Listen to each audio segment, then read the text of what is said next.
And welcome to this exciting game between the Armstrong State Pirates and the USC Aiken Pacers. On the mound for the Pacers is Brooks Calvo, 6-foot junior out of St. Augustine, Florida. He'll bring the first pitch and we'll kind of give you a lineup.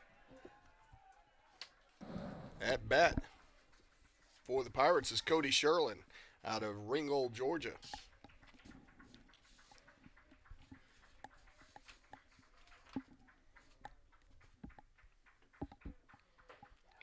Big swing and a miss there, 0-2. And Calvo comes into the game having pitched 4 innings in the season opening game. Allowed 1 run, but it was unearned. Walked 3. But it's batting 267 off him, so he had a pretty good outing in the season opener for the Pacers last weekend. He's obviously inspired some confidence from Kenny Thomas and staff. Especially opening this crucial Peach Bowl series. And you hate to say it's crucial already, but every conference game, yeah. Absolutely. And Armstrong State is always they're always in the thick of it.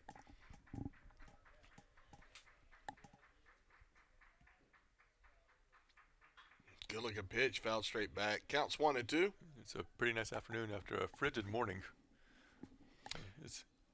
Was it frigid? I don't think I went outside before noon today. It was pretty cold out there when I came to work this morning. Well, it's a blistery 48 degrees right now. And it's supposed to be even colder tomorrow. Colder? Yes. Nothing like February baseball. Not quite like January baseball. That was nice last year. As this Mrs. High 2-2. Hey, we're undefeated in January baseball since we are. Since you and I have been broadcasting. Yes. So we might want to let Kenny Thomas know about that. We don't lose in January when you and I are broadcasting. He might try to start January 1st, though. Kenny Thomas is a talker. He can probably make it happen. 2-2 pitch. Now a little dribbler down third baseline. Banks quickly scoops it up and makes the throw to first for out number 1.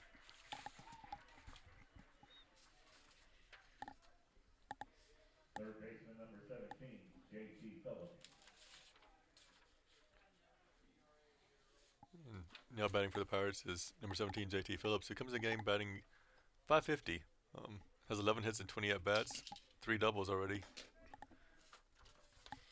So I'm going to go out on a limb and say I don't like him now. I think he's pretty good.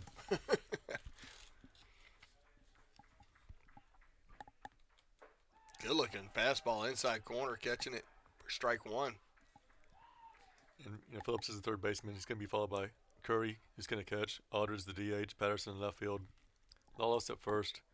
Thompson right field. Curley at shortstop. Austin in center field. And pitching is Kafka for the Pirates.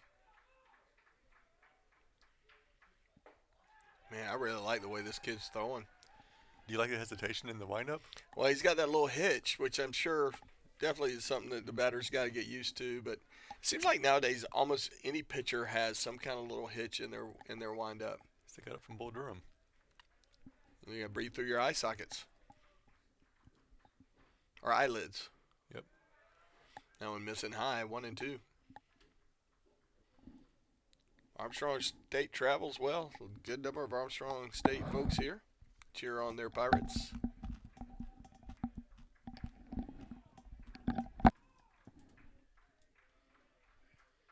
One and 2 pitch. And that'll be dribbled back into the Pacer dugout. No damage done. And behind Calvo, you have Mercado, who's going to lead off, play second base. Powell is in left field. Pereira's at first base. Zach Moon's the DH. Banks, as you mentioned, is at third base. Schoen's catching. Ammerman's going to be at shortstop. Goings in right field. Price at center field. So that's the lineup right behind Calvo. Now it's just missing high and inside for ball 2. 2-2 is your count.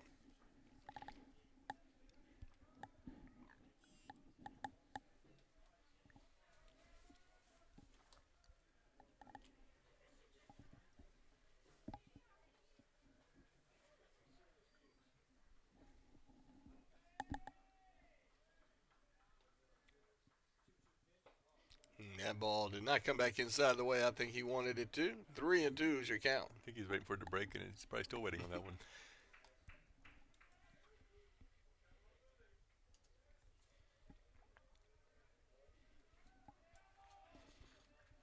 Pirates come in the game with a 4-1 record. Pacers 3-1.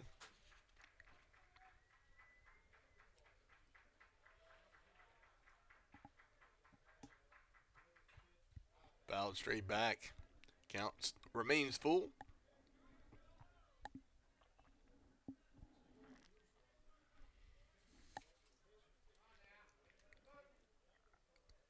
Literally no wind out there that we can tell, which is probably a good thing, as that wind's been what's been so tough to deal with the last few days. The temperature wasn't so bad, but that wind cut right through whatever you were wearing. Good looking pitch, just missing the inside corner, and that'll be a walk. And Phillips wasted no time to see if he was going to call that strike or not. As soon as it was crossing him, he just took off running to first. That's going to bring up number 5, Jared Curry, who's batting .364 in the season. He has 4 hits, all of which was singles so far. Curry out of Buford, Georgia.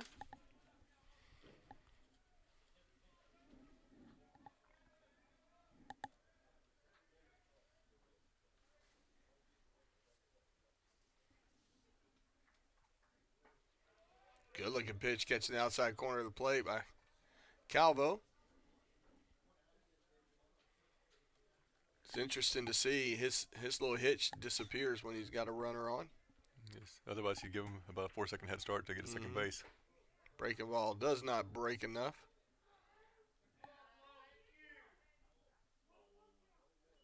Got a 1-1 count. He's going to be on top of the people on the scoreboard. It looks like it. Yeah. Which is a good thing. That way we don't get confused. Amen there. I'm not going to complain about that call. No. What we see and what the umpire sees might be two different things, and so we need the help with the scoreboard sometimes. That's right. But when you swing and miss like that, it's a strike. Makes it very easy for all involved.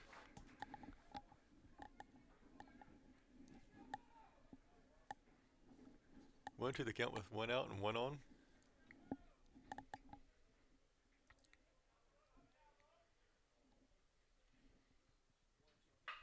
Good rip down the left field line, but that's going to bend foul and all the way into the bullpen over there, where strangely enough, because it is so cold, nobody's out there. They're all huddling up in the dugout. And if you tuned into the game on Tuesday night, you'd have seen the same thing. There was not a soul down there except for when they started switching pitchers, and at that point I think they hated going out there because it was freezing cold then. And that 9-5 win over Emmanuel. Ball deep in the center field, almost a warning track, but easily tracked down. He's going to tag, run's going to go second, and he's going to be in there safely. That was a smart run too. I mean, had our center fielder running back and to kind of catch it off balance and then try to get some momentum to throw it in. Absolutely. He knew he had the steps to get there. So runner on second, 2 outs. Good play by Davis out there.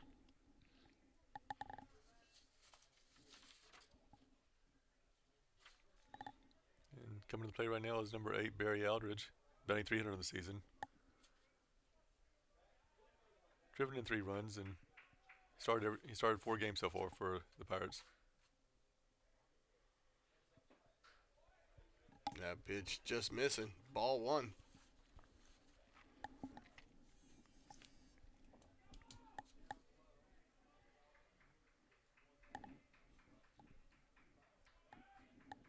Not a bad little crowd for a Friday night, and I'm sure it'll probably pick up here in the next little bit. As Calvo hangs one in there for strike 1.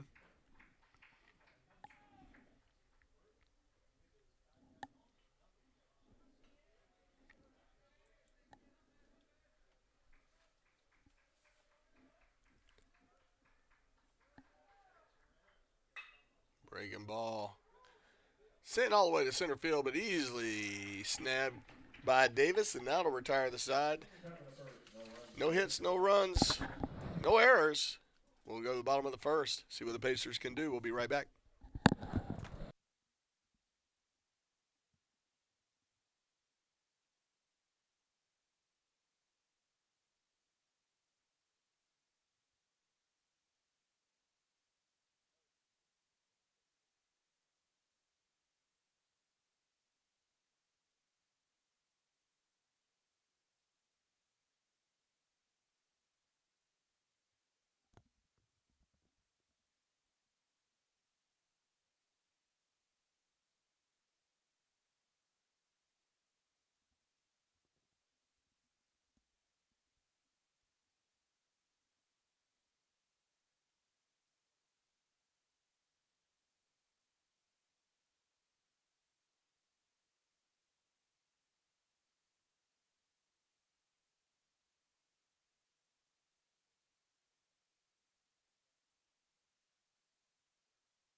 And welcome back.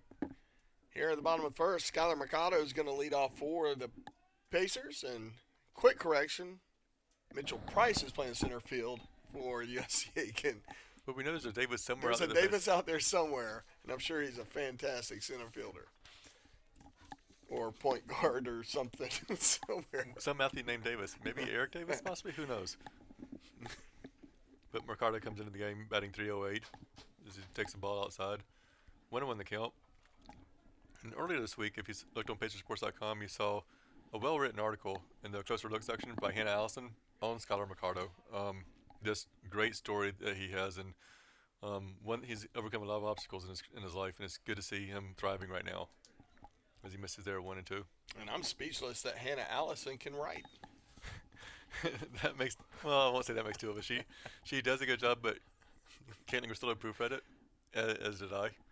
But go check it out. Great story.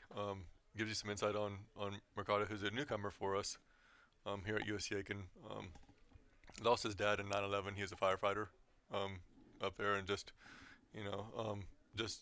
he promised it to his family. He's going to do everything he can to play baseball and give it all he's got and everything else. And he's done really well. I haven't had a chance to talk to him yet, but every single kid I've talked to, just flocks to him almost. Just as one of those genuine personalities. It's great to see. But 2-2 the count.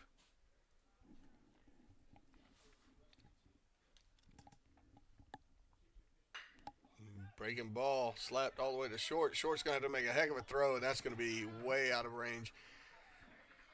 And that one should be a hit all the way. Right, the shortstop had to range pretty far over to his right to get to that ball, and then he had to try to chuck it as fast as he could. As Mercado, being the leadoff, bringing a little speed to the equation.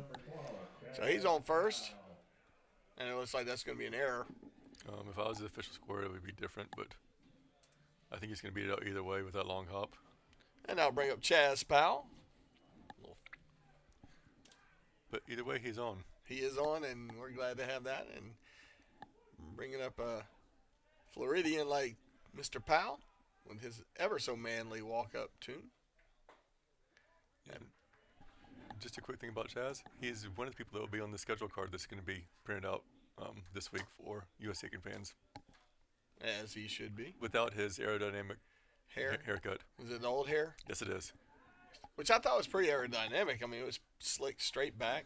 Like 1950s or 60 style, though. It always looked like a little helmet. But apparently he wanted to be a little bit quicker. Pitcher goes, and that ball to first gets away, and Mercado's going to end up on second.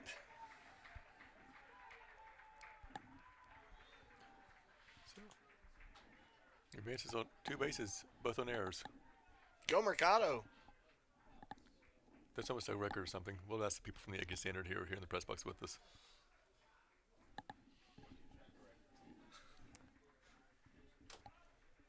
Eric is a walking record. Sometimes broken, but always a record. The USC Aiken graduate? I mean, just... Breaking ball, catching the inside corner for strike one.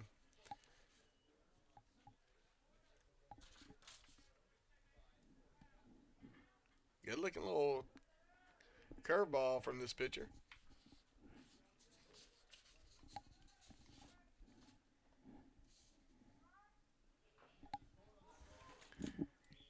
The ball's going to catch Chaz Powell just off the hob of the bat.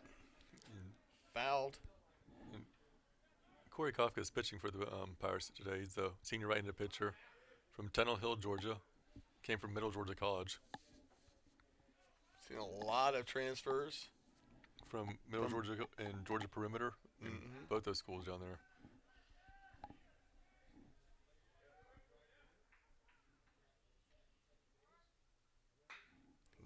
Gets a little slap shot to right field, and good play by the right fielder. He makes a diving catch. Good hustle by number 15, Kendrick Thompson. First baseman number 32, Brian Pereira. I'll bring up first baseman Brian Pereira. He's batting .333 on the season, tied for the team lead with 2 home runs. Has 4 RBIs, slugging at 867, so not a bad start for him for his Pacer career. That's right. Glad to have him. With some unique walkout music.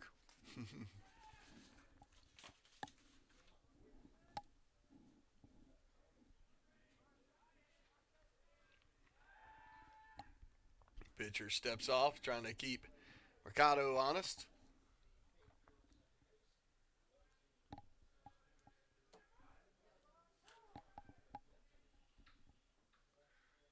Pereira steps out.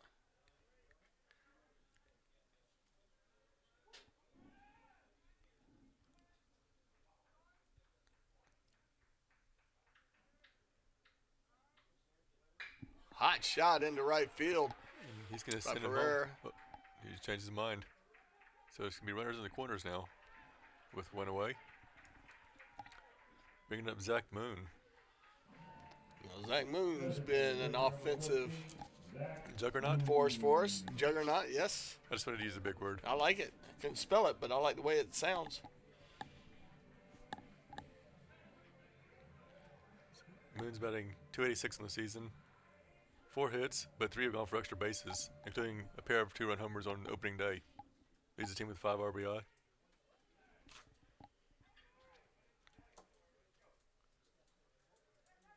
In a position here to really do some damage for the Pacers. Breaking ball missing.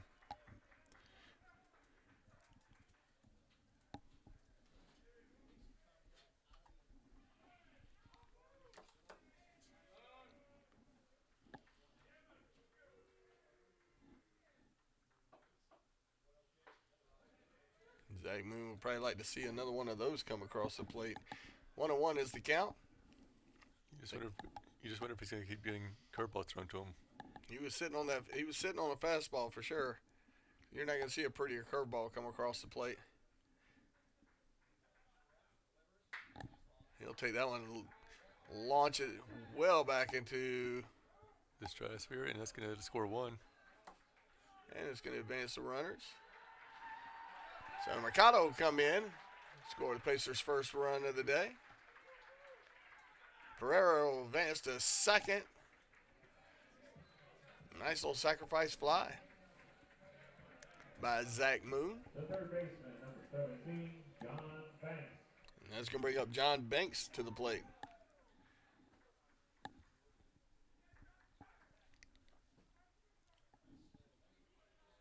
And the players get warned to go back in the dugout. But Banks is batting 400 during his first season with USC Aiken. It's 4 singles and 10 at-bats, 2 RBI.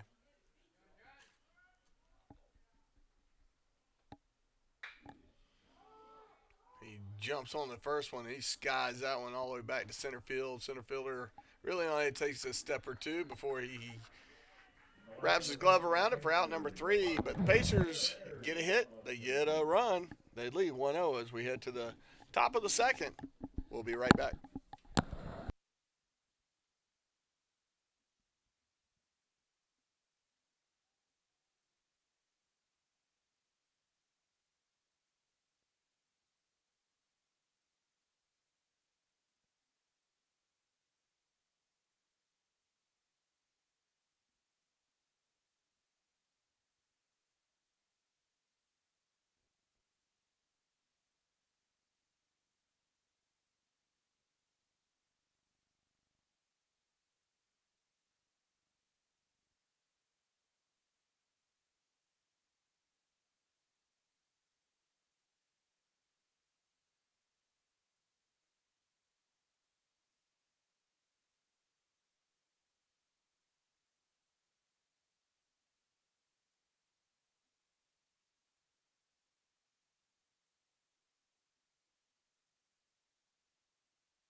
And welcome back here at the top of the second. Pacers lead 1-0. Ryan Patterson up to the plate for the Pirates. He's going to take a ball. Batting 182 on the season, 2 for 11 with a double, but it's still early. This is his 5th game he's playing in. I'm going to bounce off the inside of his right leg, and that's going to hurt a little bit. Always feels really good. Drive a baseball off the inside of your ankle. That I don't play anymore. But He looks like he's no worse for the wearer. The 1-1 pitch.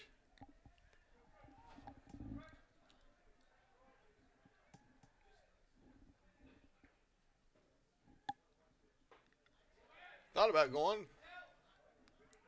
He does not. That'll make the count 2-1.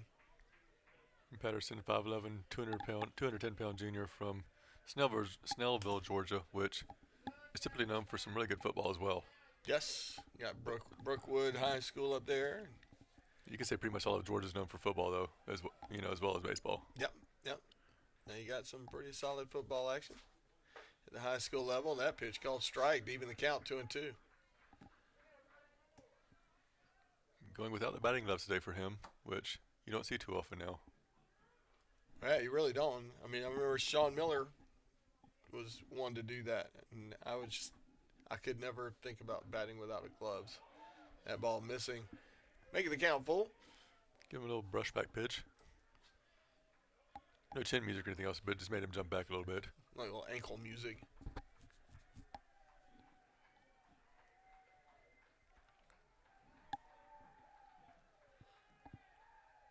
Swung on a miss there for strike 3. Out number 1. First strikeout of the day for Calvo. Calvo's really looking like he's settled in compared to his debut. Absolutely. That's going to bring up number 44, Ryan Lawless, of St. Simons, Georgia.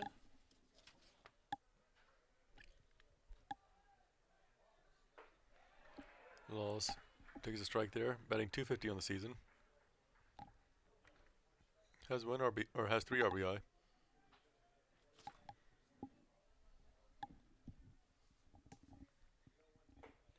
Breaking ball, catching outside corner for strike 2. And if you're going to give you that pitch all day long, you just throw it there every single time because that's the toughest place for. Yeah, you're just swatting at it, hoping he might leak one inside a little too much. Even if he's standing on the plate, it'd be hard to hit. Fastball high there, trying to get him to chase one. Was not going.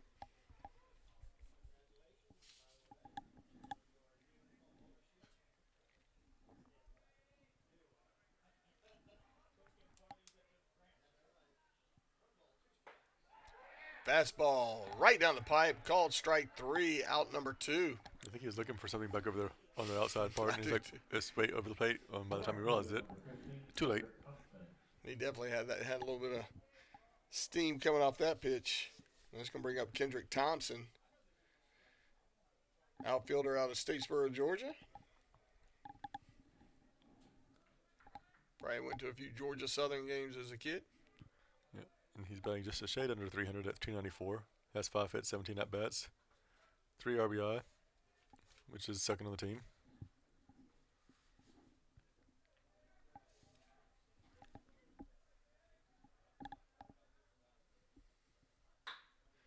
A little high chopper back to the mound, easily played by Calvo, but the throw gets away, and Kendrick's going to round to second, and he's going to slide in safely.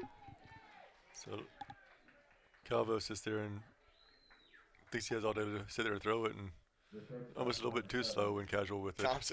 Thompson might have been a little bit quicker than he anticipated, maybe. A little bit, because by the time that Calvo got in, patted his glove a couple times, and Kendrick was almost there, so he's on second base. That'll bring up Chandler Corley. Hopefully we don't get we don't have to pay too steep of a cost for that little error, throwing error. And Corley's done well so far this season, batting .350, but leads the team with 7 RBI, has 7 hits.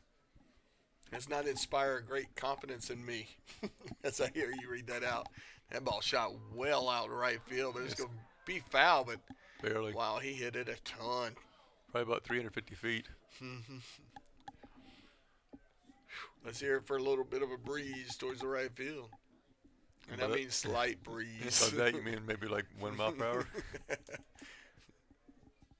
I was waiting for him to do the catfish shiner. Stay fair, stay fair. Stay fair, stay fair. Too high, too high. Uh-oh. Well, that's got to be in Calvo's thoughts right now.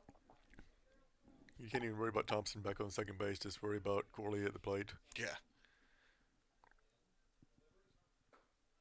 He comes out throwing hard, just missing outside corner to even count 1-1. And he can bring it, it looks like. It looks like he's got a little thunder in his throw.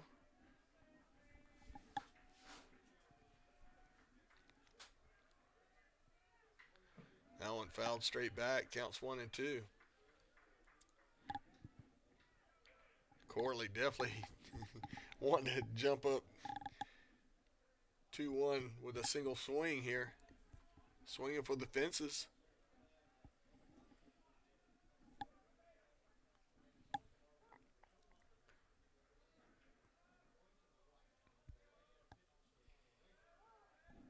And timeout called.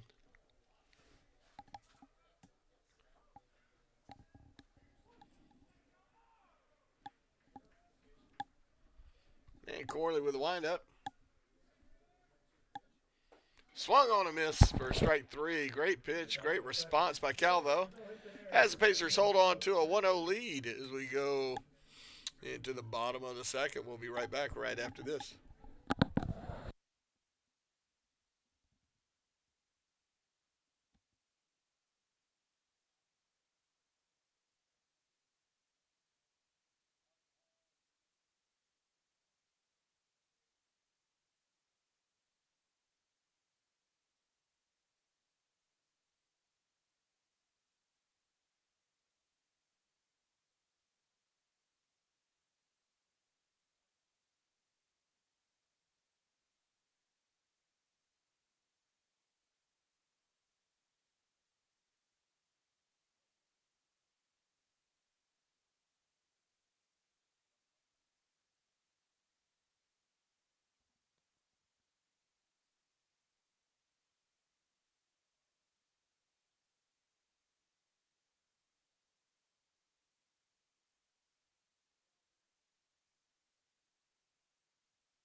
And we are back here in the bottom of the second inning.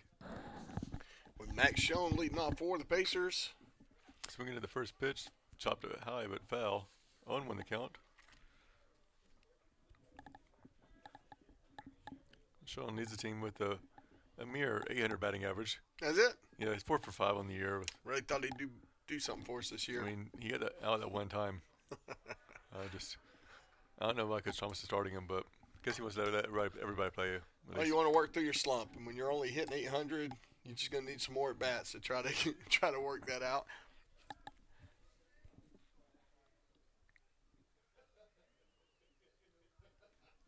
He's obviously seeing the ball well. Home plate umpire calls time. 1-1 is the count. Maximilian Schoen steps back in. That ball gets past the catcher. Pitch like that will make a catcher or a spectator quit. Absolutely. That'll make him lose some weight from running around so much. 2-1 pitch. That one's going to miss outside. And when you throw a wild pitch like the one before that, you don't get the benefit of that outside corner. Mm-mm. He might have got that earlier, but after that wild pitch, not happening. At least not for this batter. That's right. 3-1 pitch on the way. He took a little bit off that, and Schoen fouls it back out of play.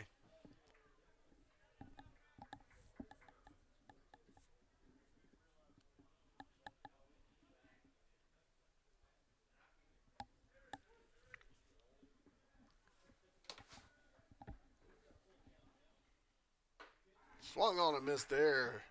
Good looking pitch. Fastballs. Schoen will head back to the dugout. Shortstop number 8, Todd Emmerman. It's going to bring up Tyler Ammerman.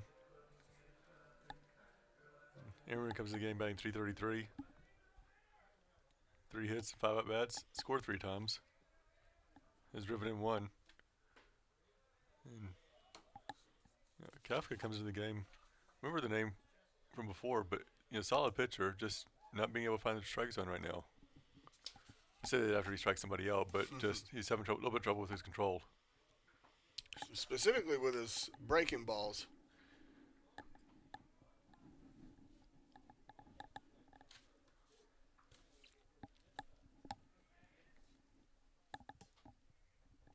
Two-zero pitch. Swung on and missed. Making the count 2-1.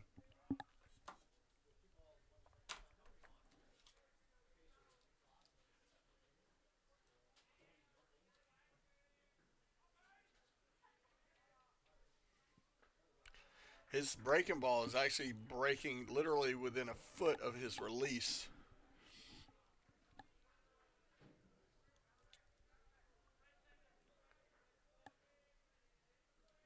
Three-one pitch. That one catches the very center of the plate for strike 2, 3-2. Usually if you throw it right over the center, you're going to get the call. It's, yeah, usually. Not always, but usually. And that one will miss.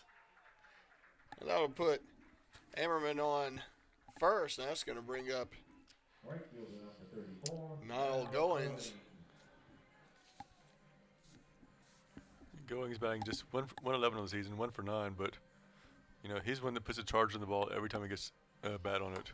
Yeah, and if he hits it, It's going to go a mile. yes.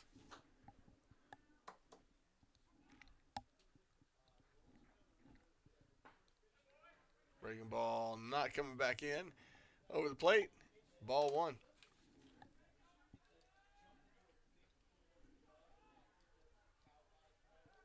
Quick throw to first. Not in time, just to keep him honest.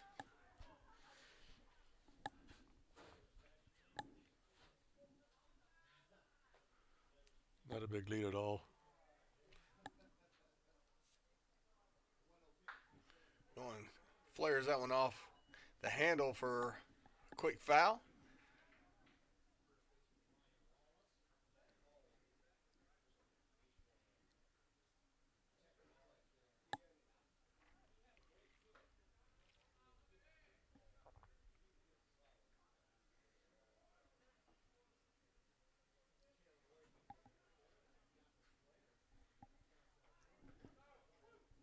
So now we'll dig back in and another little throw back to first.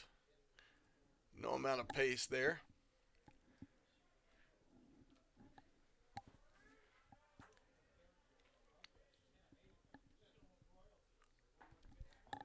Good looking pitch there, big swing. He took a little bit off that one. Threw Goings off pretty quick, pretty bad.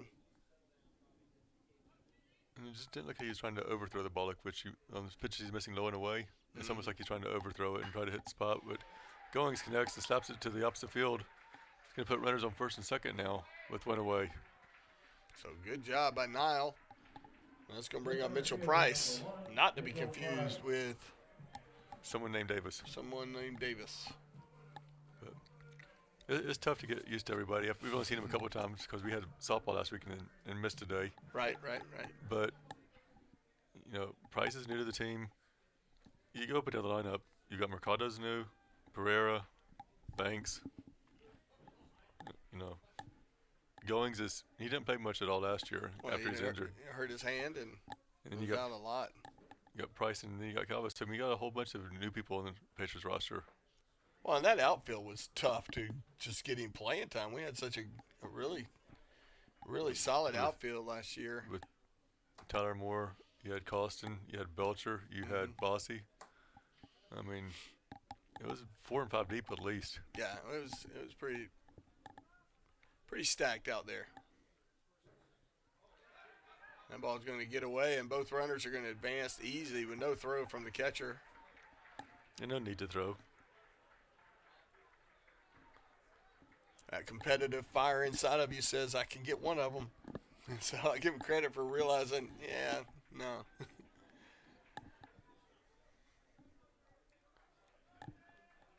And then I think if you want to do it for your catcher to throw it down there and be a little bit errant, and then another run comes in. Right.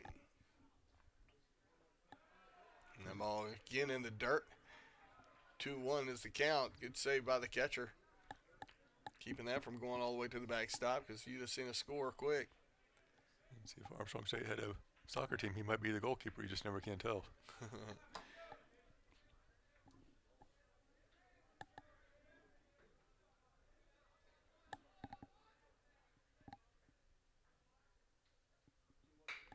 Little slap shot to second. Easily played by the second baseman, but we'll score one. And leaves a runner on third, so good piece of hitting by Price. Number 11, Skyler Mercado. And we got Mercado to the plate, who's 0 for 1, but came around to score after a pair of errors and then scored on a hit. But Pacers are now up 2-0.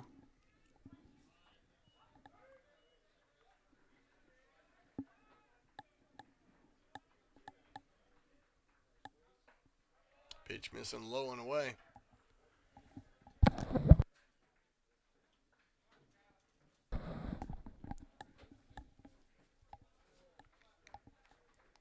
So the 1-0 pitch. Good looking fastball there to even the count 1-1.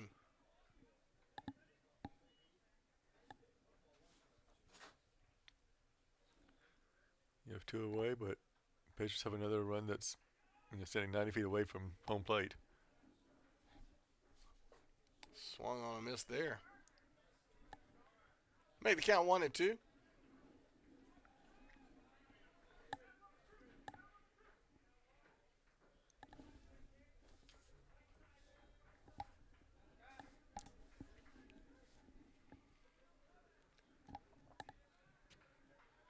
The 1-2 pitch. Breaking ball, carrying the catcher way out. Great save by him. I mean, he could maybe be a goalkeeper, wide receiver. I don't know. I mean, he's been pretty athletic back there. Pitcher's definitely keeping him on his toes and having to do all kinds of test of range of motions. Yeah, Curry's done a pretty good job back there today so far. With 2s across the board. Take a little bit off that. Good job by Mercado to keep that ball alive. Say 2s across the board, 3 of a kind. Well, I'll tell you, the deuces are wild. That's for sure. We're working on a full house right now.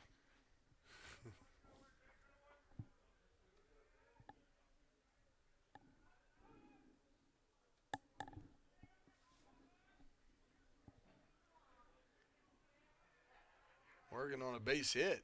You get this run in, and he goes around there, and he's probably going to get called. But no, he does not get called. And the whole Armstrong State team was almost in the dugout at that point. Ready to head in, and so Mercado holds on to the skin of his teeth.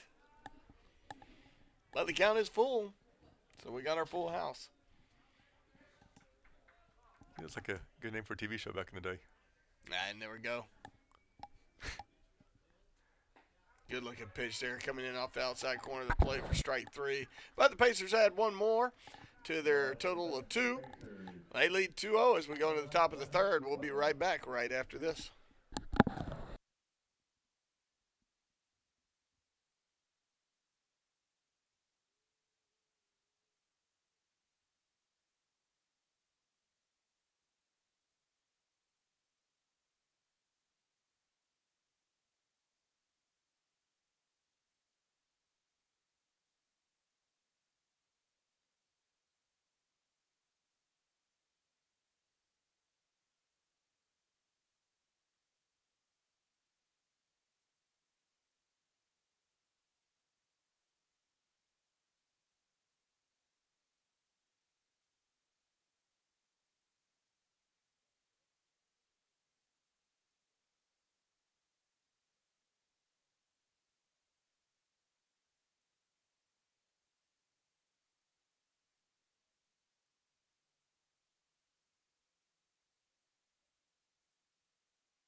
We're back here in the top of the third inning with Will Austin leading off for the Pirates.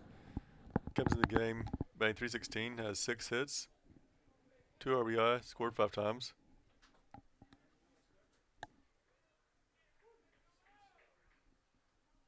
Calvo still on the mound for the Pacers.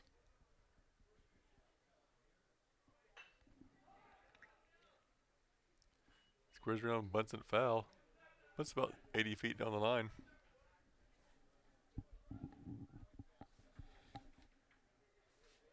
So 0-1 the count.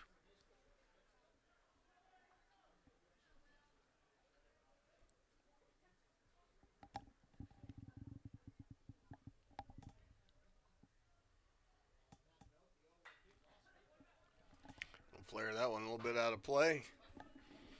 Off the dugout. Making the count 0-2.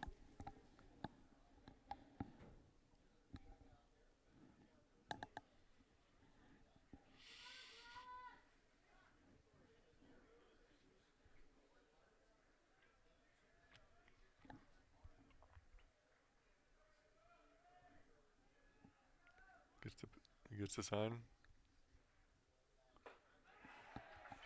And strikes him out.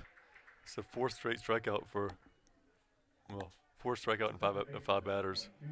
4 out of 5 is not bad. That'll get you in the Hall of Fame. Absolutely. He's going to bring up number 22, Cody Sherlin. He grounded out to third in his first at bat.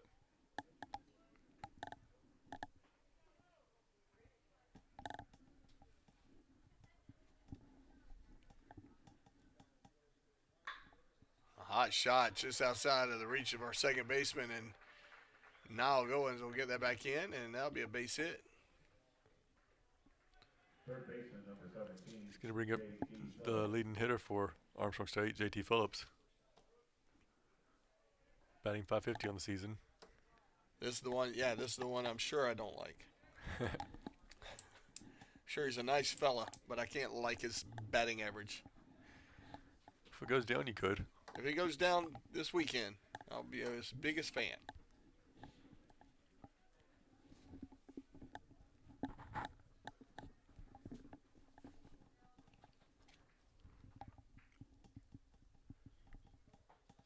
Good looking pitch there called strike.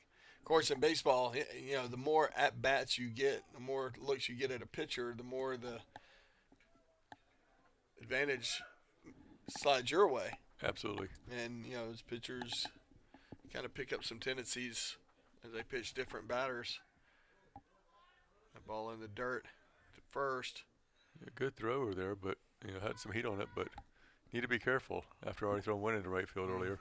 Mine's right. And you got a 2-0 lead. And, you know, someone's batting .550, you kind Right. of just worry about him first. And no offense to the base runner, but you worry about the person at the plate. Good looking shot there, but it's going to turn foul. Bounce out of play. A line drive 300 feet down the line.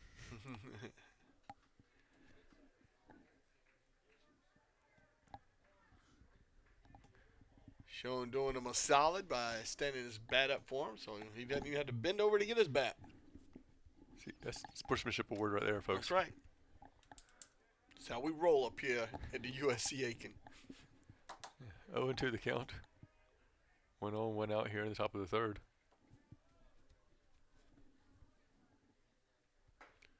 Ooh, that pitch just missing outside. He wanted that one.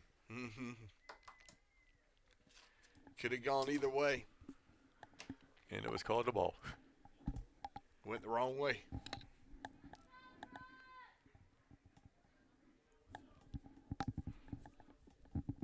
Here comes the 1-2 pitch. Shot in right field, and that's got Goins backing up a little bit. He's going to easily squeeze that out for out number 2. The catcher, Jared Curry. Now bring up Jared Curry, catcher for the Pirates. He flew out to center field in his first at bat.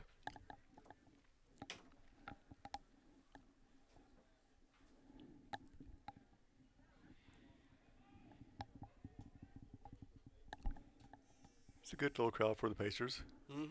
Starting to see more students get here after a long day of classes. and primping. Got to look right. That pitch missing. 1-0. You see several student athletes that are here from the various teams. Saw one of my volleyball players down there, and her hair was all did. I didn't recognize her at first. Hot shot to short. Bubbles it. And he gets on good recovery. So that'd be out number 3. Pacers hold to a narrow lead, 2-0, as we go to the bottom of the third. We'll be right back right after this.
Welcome back as Chaz Powell steps up to the plate for the Pacers.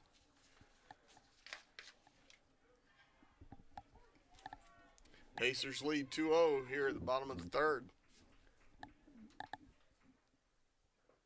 Breaking ball not catching the strike zone. Ball 1. Pell flew out to right field in his first at bat.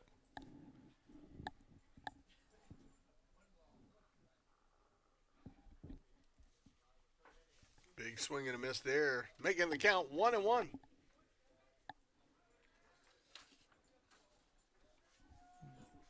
Now batting just under 400 for the season.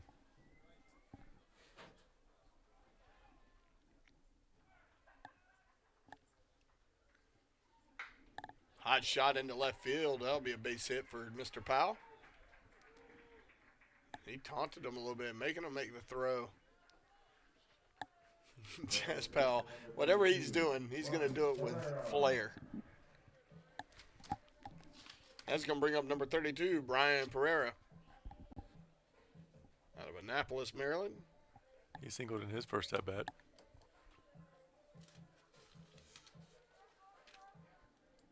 Already a fourth of the way to the cycle. I like your optimism. Quick throw back to first. Powell doesn't even get dirty. He didn't want to make the managers do any more work tonight, though.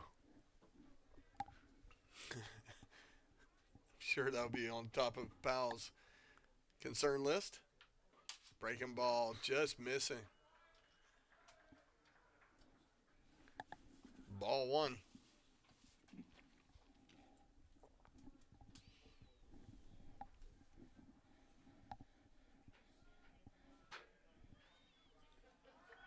Throw back to first. Powell does get a little bit dirty there. Manager's work never ends. It does not. You know, long after everyone else goes home, they're still washing clothes and getting things ready for the next game, and they put in a ton of work over here and do a great job. Yes, they do.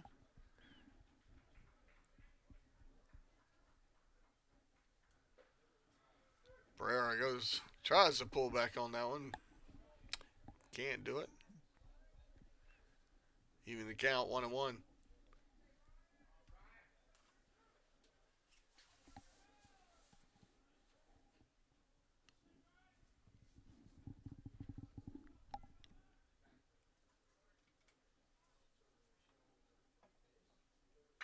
Hot shot to third. Third baseman loses the handle on it. Still gets him out at first, though. Tough break for third. He possibly could have got a double play out of that. Definitely would have got foul out at second, but Designated hitter number 14, Zach Moon. But I think he's so anxious to try to turn the double play. You know, just go get the sure out. this is where you would like for them to have to pay for that little error with Zach Moon up at the plate. He already drove in the first run of the game.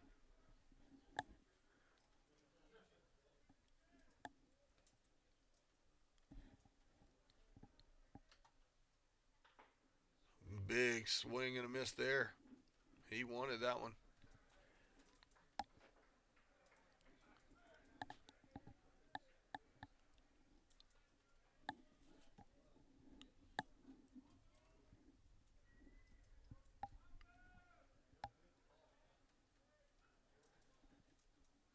Oh, one pitch.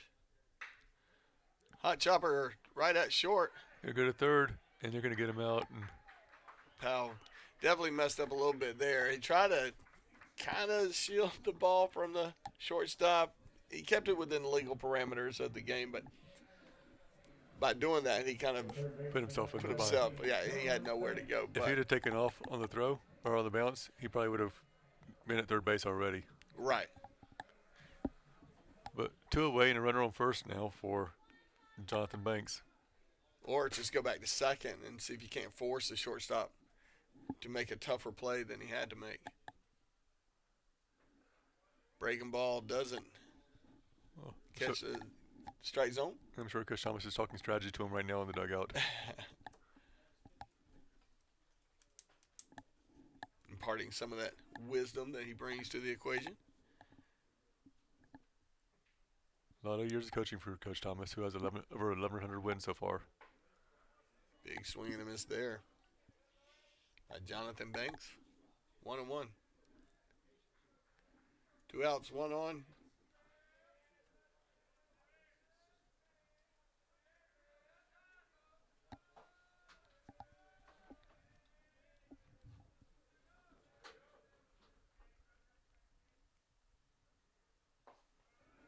Good effort by the catcher to keep that one from going to the backstop as it misses. I'm very impressed with their catcher today. Very athletic. He definitely very mobile back there. And a good thing, too. His last name's Curry. You have to live up to the last name.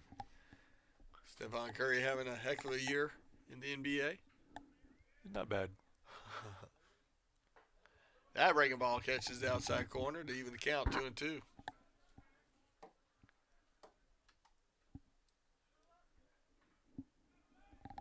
So, 2s are wild. They look pretty tame up there. Oh, it's Friday night, folks. Just get used to this. Say we'll be here all weekend, but we won't. We'll be at Softball tomorrow, and Marcus Johnson's going to be back over here tomorrow, filling in for us and covering both games. That pitch missing outside. We got that full house we're always working on. It's even fuller now, isn't it? It's Mofu.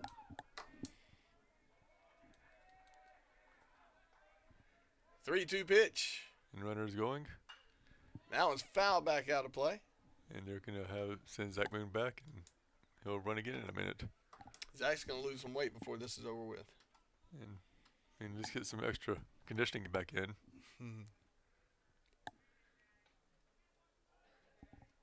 Be similar to our women's soccer team, who was exercising at 5:30 this morning, I believe they said. Yuck.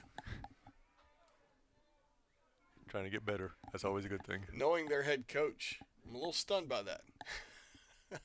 She doesn't really like mornings that well, but, you know, she'll do what it takes to get her team better, so you can ask for. That's right. Banks fouls that one to stay alive. Which, ironically enough, she was at Armstrong State for a couple of years as assistant coach.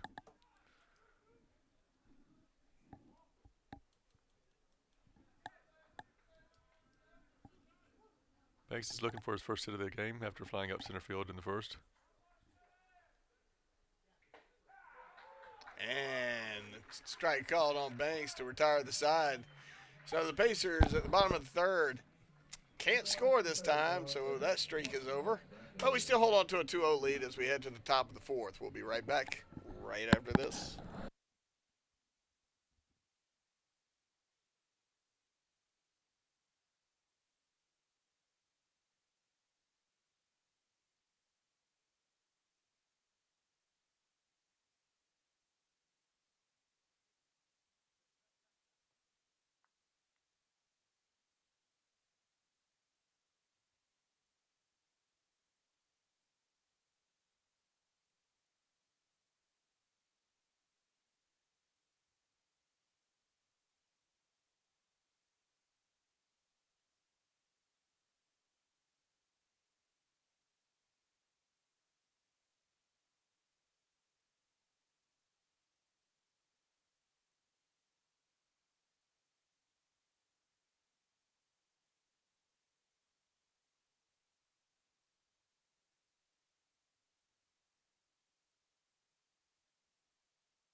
And we are back here at the top of the fourth as Aldridge steps to the plate.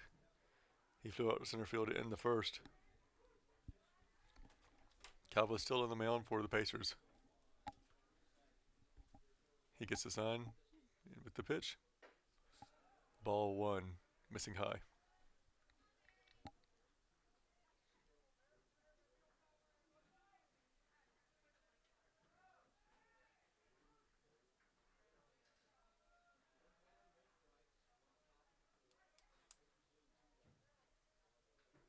Here's the pitch. Right in there for strike one. 1-1 the count as the Pacers lead 2-0 in the top of the fourth. USC Aiken got a run in the first and in the second. And Calvo shut everybody down for their Armstrong trade so far, allowing them to have just one hit to this point.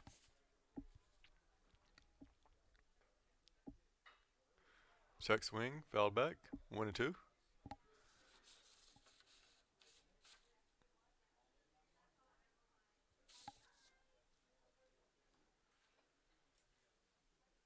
And Calvo has 4 strikeouts through 3 innings right now.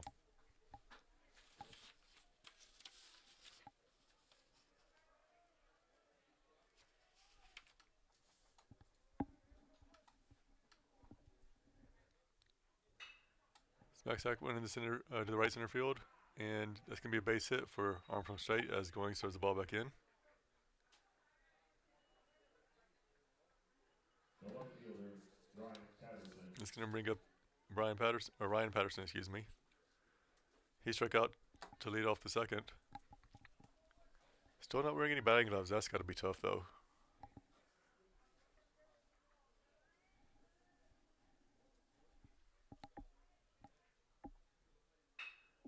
First pitch swinging right to the shortstop to 6 to.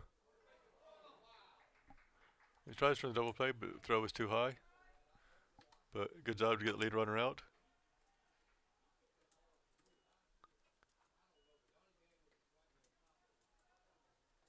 So 1 away here in the top of the second. And that's going to bring up Lawless.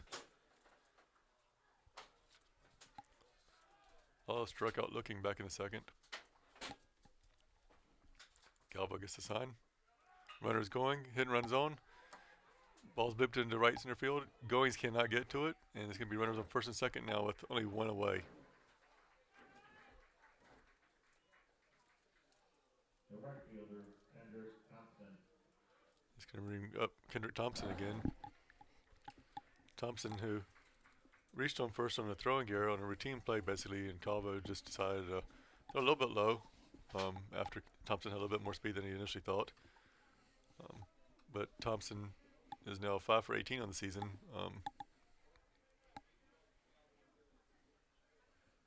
Also has 8 strikeouts. But Calvo missing low. Won another count.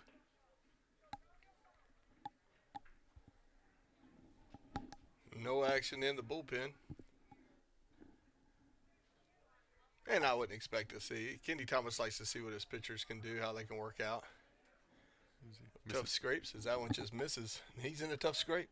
He is, and typically, even though it's the second week of the season, you'll probably see Coach Thomas have someone in the bullpen, but probably the start of the 5th inning. Right. He might be able to pitch count, but he's gone pretty well so far. But these PSL conference games mean a lot, so he probably will have everybody ready here pretty soon.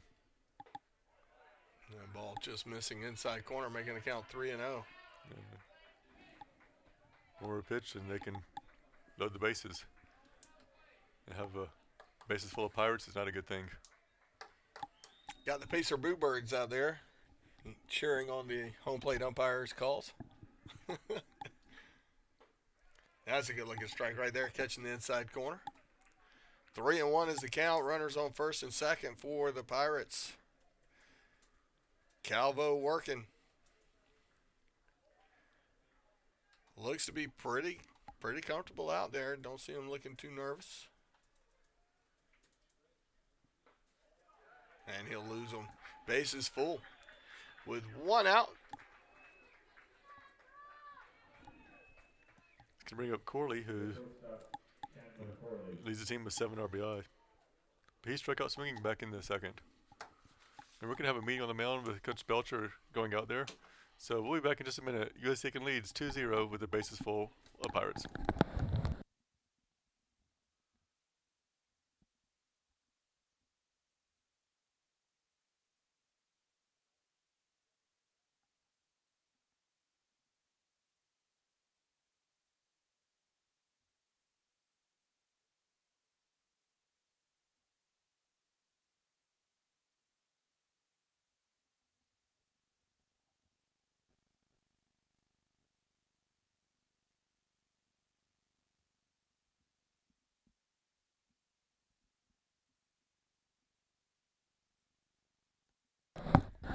And we're back after that little meeting. Nolan Belcher said, you know what, let's get out of this inning. Let's throw some strikes. He's like, I'm hungry, it's dinner time, throw a strike, and that's exactly what he does is as Corley slices one foul and out of play. 0-1 the count, and the throw back to the mound was overthrown and hit the umpire. The field umpire had his back to the situation. The ball just kind of hits off his back heel, and Kick saving a beauty. you got to wonder what was he thinking right then? Like, wait a second, how does the ball end up hitting me? But it did. Always got to be prepared. That's right. Be in ninja mode. 0-1 pitch. Calvo with the windup, bases loaded. Hot shot into right field. Goins is going to range all the way over there, but Armstrong's going to tie it up pretty quick with 2 there, leaving runners on first and second. So good piece of hitting by Corley. And Corley now has 9 RBI, which is pretty good at 5 games into the season. Definitely not a slouch as Will Austin comes to the plate. Will struck out his last at bat. And he's only at bat so far today. Hopefully Calvo can replicate that. But we'll see. Or maybe a nice little double play ball. I'd take that too. Something low and away. As he comes inside. A lot of heat there. And folks, there's a reason that Chip and I do not coach baseball. Low and away would actually induce a double play ball. It would. You act like I was wrong when I said that. Well, I'm just saying, that's not what it's called, but, and there goes possible double play ball. 6-4 to not in time over there. But, Chip, you're right on that one. On occasion, it'll happen. But you get runners on first and third now. 2 outs. All tied up at 2. Is he going to bring up Cody Sherlin to the plate? He's back to the top of the lineup. And Second base. It's always good to see the second baseman holding the second base up in the air. well, I mean, if he's holding it, that means the runners can't tag it, right? They'd have to catch him. But they're gonna handle some field maintenance, and we'll take a break. We'll be right back.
And we are back as the Pacers decide not to steal the base and they put it back for everybody to use.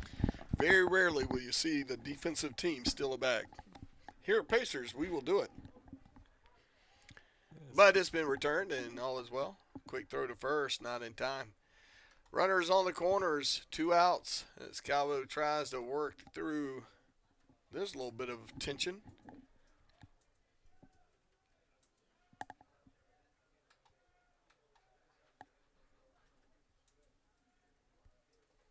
That ball in the dirt. Good job by Schoen. Runner goes to second.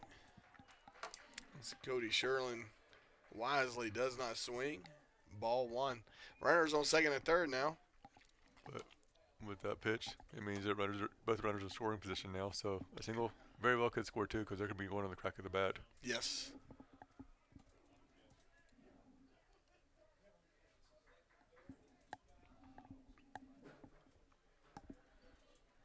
Pretty good crowd out here tonight.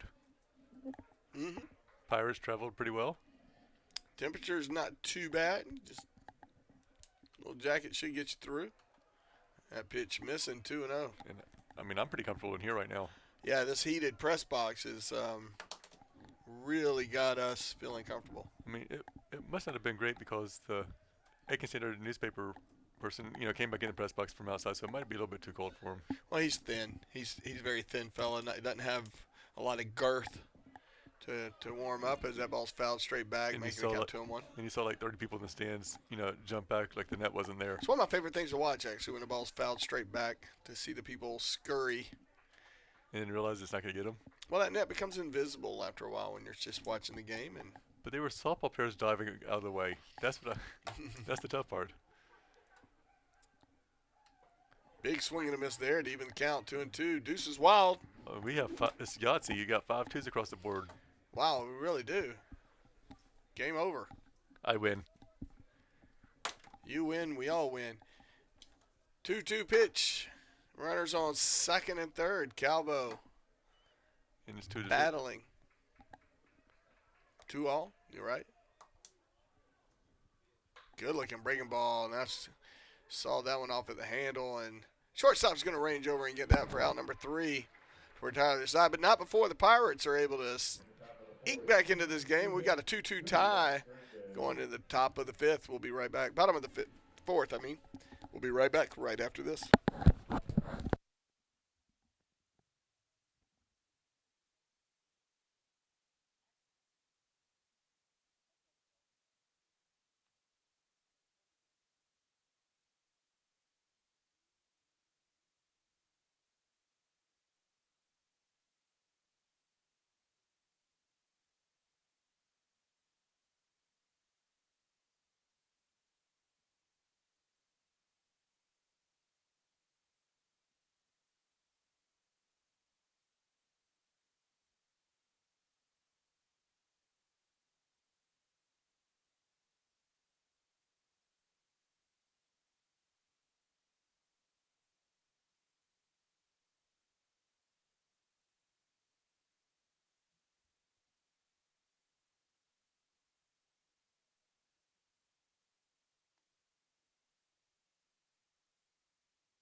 we are back here in the bottom of the fourth as Max Schoen leading off.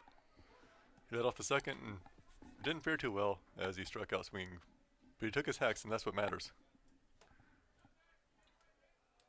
And apparently the time between innings was not long enough, so we're going to have a little chat. Well, get on the same page conversation He's between saying, catcher and pitcher. he's saying, the concession stand's open until the 7th inning now. Maybe we can sneak back there and get a soft pretzel or something like that. Which is what I would do. And I may still do that. Home plate umpire goes out there and participates in the conversation.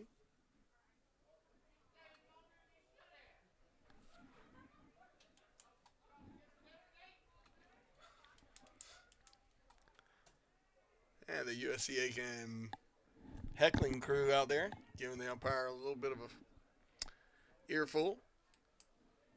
Wonder why he didn't expedite that conversation. Seemed like he joined in. That ball fouled straight back. I mean, he hit it over the fence, but it was backwards, so it doesn't really count for anything other than a strike. How interesting would baseball be if you fouled it back over the fence, you subtract a run?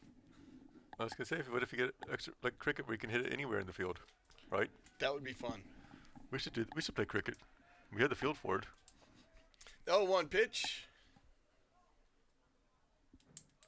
And Sean quickly steps out and reestablishes his stance. But it is in the batter's box. Hot shot into the gap. Sean going long range. And he's going to go in for a stand-up double. Could have been about 15 feet over to the left. I'd have chased out of here because could have won a free couch. He just totally ripped that shot. That was a great hit. It was. But he's going to bring up Ammerman. Ammerman walked and scored in the second.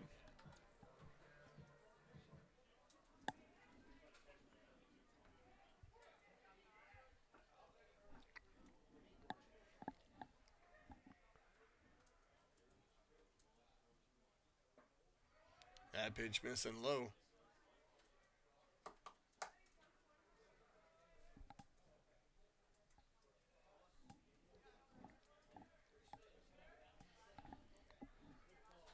One 0 pitch.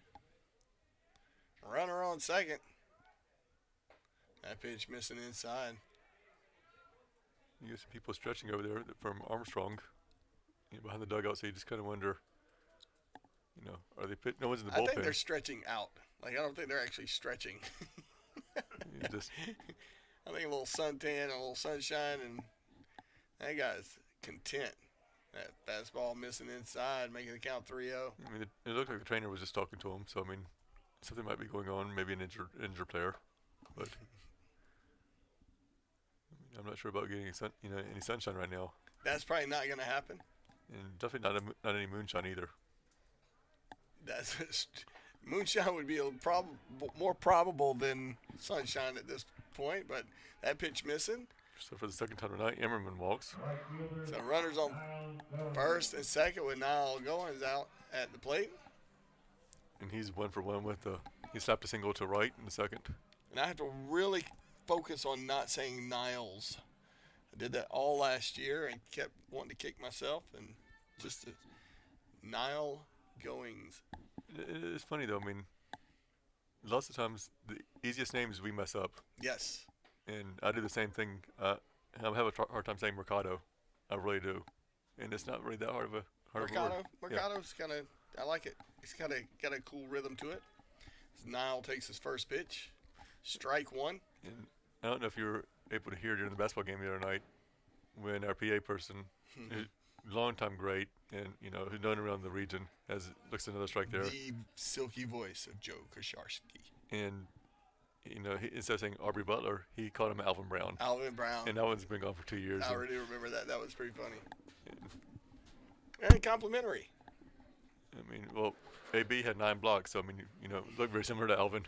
Yes, that's what it was eating. That ball just missing outside, 1 and 2.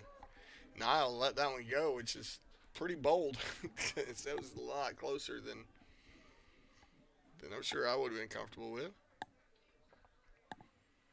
1-2, runners on first and second. No outs here. Bottom of the fourth. He rips one down the left field line, but it's hooking foul. And he knows he let that one get away. That'll keep you count 1-2. And the way he got around on that one. He was sitting on a fastball.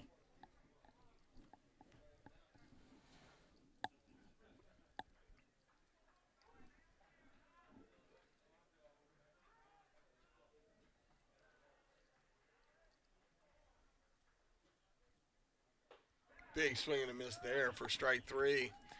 So good piece of pitching there.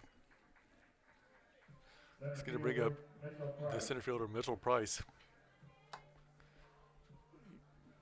Bounced into, grounded out to second in his first at bat, but drove in a run. As Zimmerman was on third at that point. Pacers still threatening right now with the runner in scoring position as they call time. So with 1 on and 1 out, score tied at 2 in the bottom of the fourth, we're going to take a little bit of a break and be back in just a moment.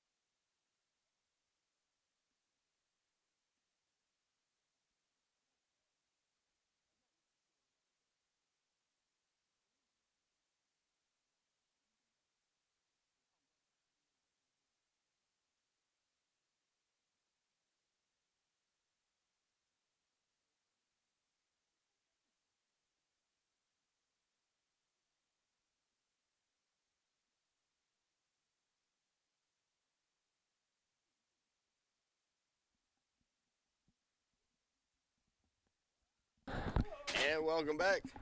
Price at the plate. Runners on first and second, 1 out here at the bottom of the fourth.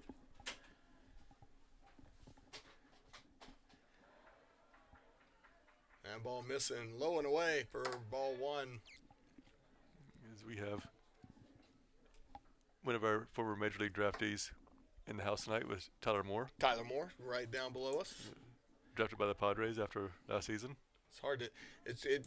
We had to talk about it because we're not used to seeing him without a hat, and nobody knows where the ball is, and it's over there by right field. So that was a tough break for the Pirates, and the Pacers are going to get a couple of runs out of it. There we go. Nope, 1 run. Apologize. It's because everybody held up because they thought it was going to be called, which is tough. Right. And that's got all the people in the stands talking. Nothing you can say about that is the skies. But as soon as everybody put their arms up saying, "Where's the ball?" everyone should have started running. But then again, that might have been a fake out. Right, and the right fielder, bless his heart. I mean, that ball landed about 10 feet to his right. At least he didn't get hit with it. That's the main thing too. True that. As Mercado comes to the plate. So the play is pop it up. That seems to be tough to see. And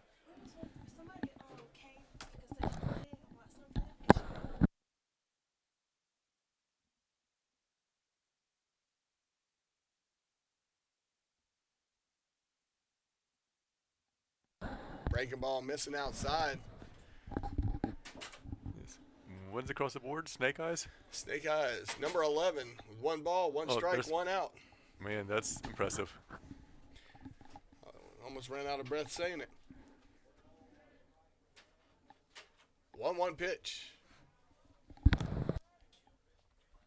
And Mercado wisely lays off that one as it misses low and outside. Ball 2.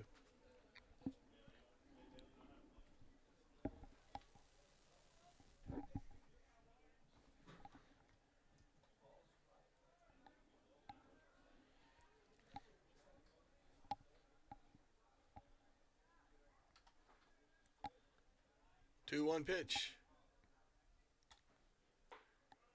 Just misses outside to make it 3-1. And like last week, they were getting that call strike. I mean, it just depends on the day and the umpire behind there. I mean, it's very close, Well, and this is the same pitcher that was getting a little wild early. and that might have And hurt him a now. lot of times that'll cost you at the plate with the calls. Good looking pitch there. No way that was going to be called anything but a strike. The count is full, 3-2.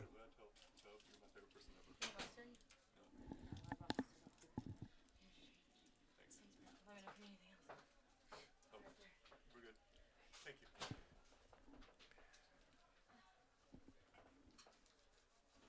you. 3-2 pitch.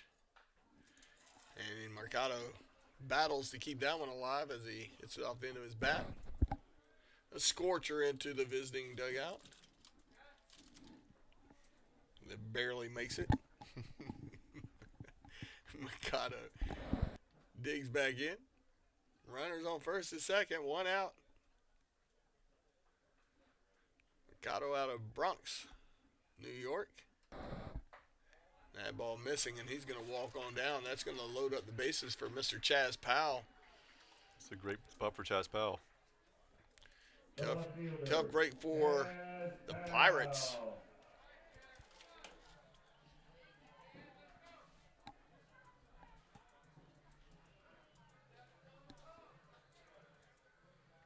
Is he song playing Here I Go Again Here I go again. by Whitesnake? He is very eclectic in his music choice. It's not Wham, it's Whitesnake.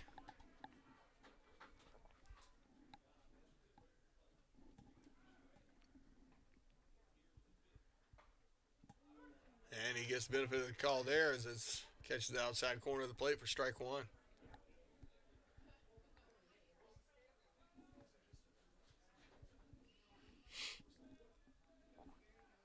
A little bit of activity over in the Pirates bullpen. Two up and throwing. That ball in the dirt. And nobody going. Good job by the catcher. And Emmerman just like, there's no reason to run because he thinks Chaz Powell will knock him in a moment anyway. That's right.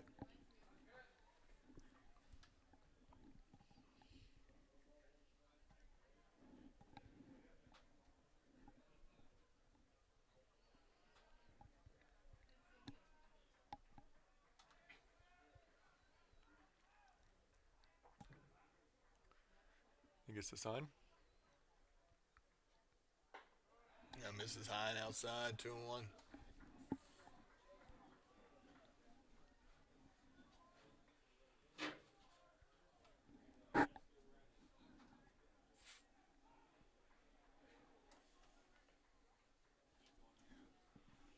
The 2-1 pitch. Swung on and tipped. Nice pitch. Count is 2-2.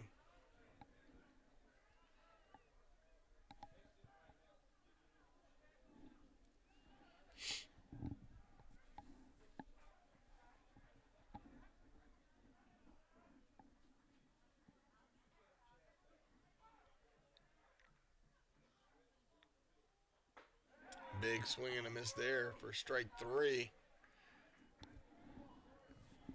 So 2 away now for Pereira, who's 1 for 2 in the game. Number 32, Brian Pereira.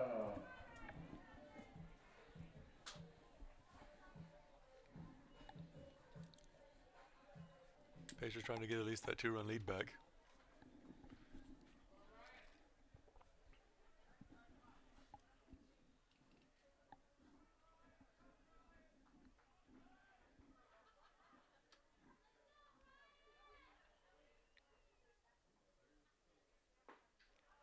And that ball just missing low.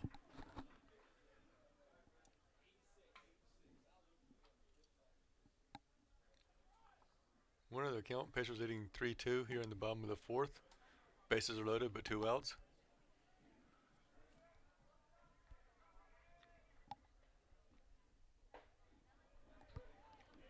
Called strike there, 1-1.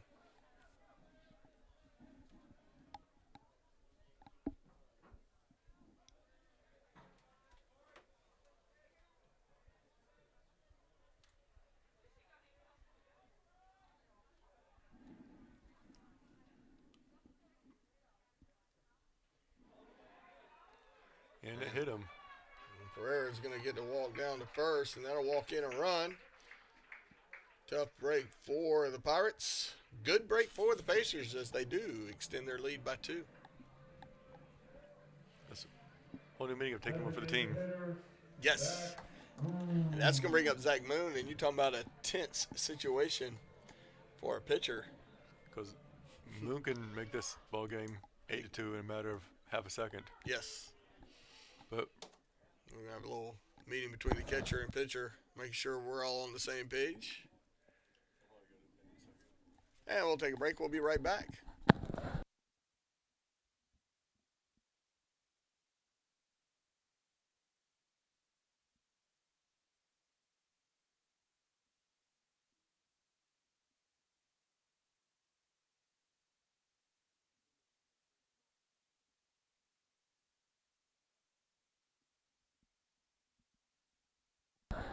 And we're back. We think they might be looking to make a change, but I think you're going to see a steady diet of breaking balls here against Zach Moon.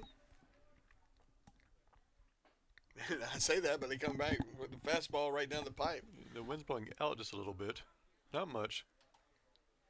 But whipping around the flag. Zach Moon, not one that really needs much help from the wind, but any help is always appreciated when you're at bat. Absolutely. As you see, the Armstrong State pitchers are. And there's a wild pitch there. That's going to score another one, and all runners will advance. So now runners on second and third. Price have come in. Pacers now lead by 3. And when they're going well for you. So 1-1 the count with 2 away. And if I'm Armstrong State, I don't give them anything to hit right here at all. You know, Right. if you put them on, you put them on. I'd rather face, no offense, no, Really anybody than Zach Moon. but Zach Moon.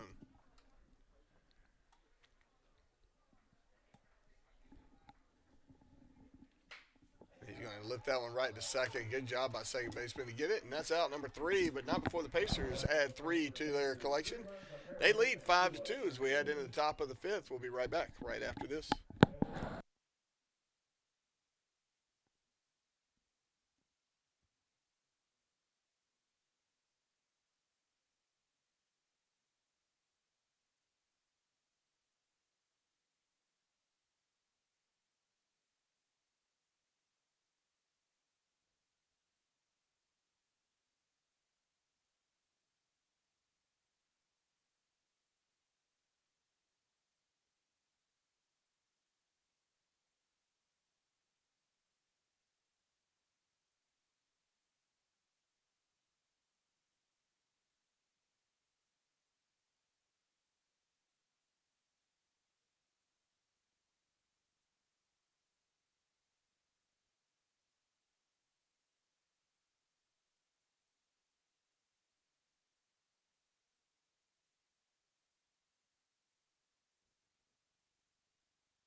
And welcome back to the top of the 5th. JT Phillips comes to the plate for the Pirates.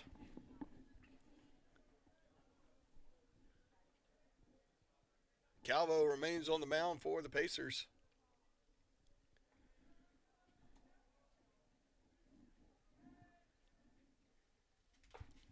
Good looking pitch there. Phillips thought about it, didn't swing, but gets called for a strike all the same.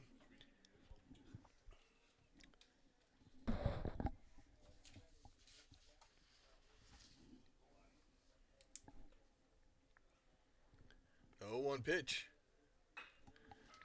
Dribble down third baseline, and that's going to be enough to probably get a base hit. Did he get it? Nope.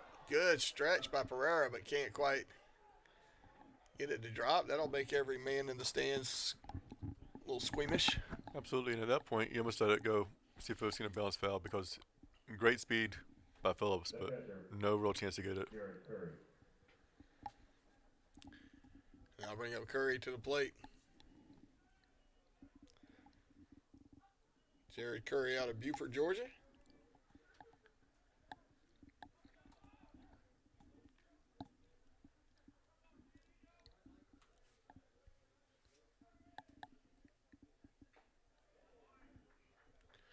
Tip back, strike one.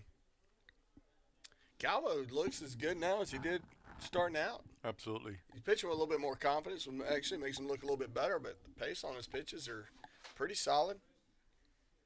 Good looking breaking ball right there as it comes back across the plate for strike two. That's usually where you'll see it go, is on those breaking balls. Ball doesn't spin as much as your arm gets tired, making it less effective, but that one looked really good. That ball lifted straight up into the stratosphere. It's not coming back for a couple of days. It's foul.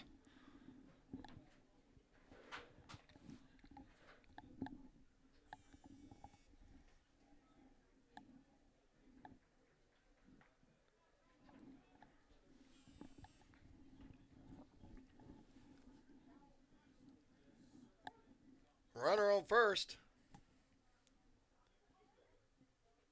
At the top of the fifth. The 0-2 pitch.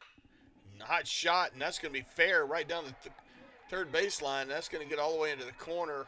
That's going to see at least one score. So a nice piece of hitting there.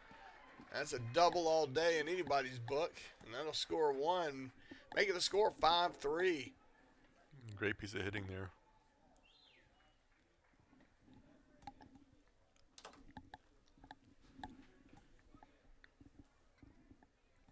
That's really the first hard hit ball off of Calvo today. Yeah, and there's nothing anybody could do. I mean, nobody makes that play at third unless you're just sitting on the line. And even then it's questionable. And even then it's up in the air as to whether or not you're going to pull that play off. That's going to bring up Aldridge to the plate.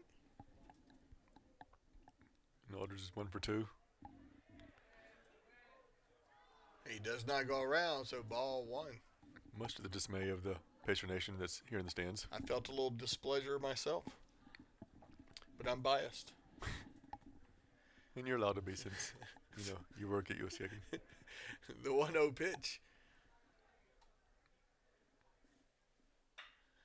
A little weak shot at third, easy out at first. Good job by Banks.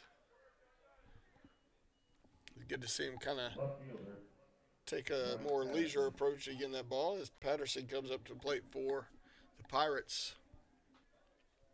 Really impressed with a number of the students that seem to have traveled with the Armstrong State Pirates. They've all are visiting our concession stand. Yes. Which has some new items this year. Nacho cheese looking good, and a couple of pickles there. And the soft pretzels are not bad. No. Oh, maybe that's what it was. Yeah, pretzels. That ball missing outside, 1-0. All this food makes me hungry, and all I can think about is going to Fats Cafe afterwards. Fats Cafe, home of our coaches' corners. Not to mention our coaches' bellies. And swinging a miss there. Patterson, 1-1. And Fats has come on this year as a sponsor for us and just done great things for us. And we go there, and, man, the food's good, but the bread is amazing. And I know you don't like bread that much, but the service is fantastic. So when you're in town, go by Fats Cafe, tell them we sent you. They'll be appreciative, and you know what? And thank them for their support of us. Absolutely.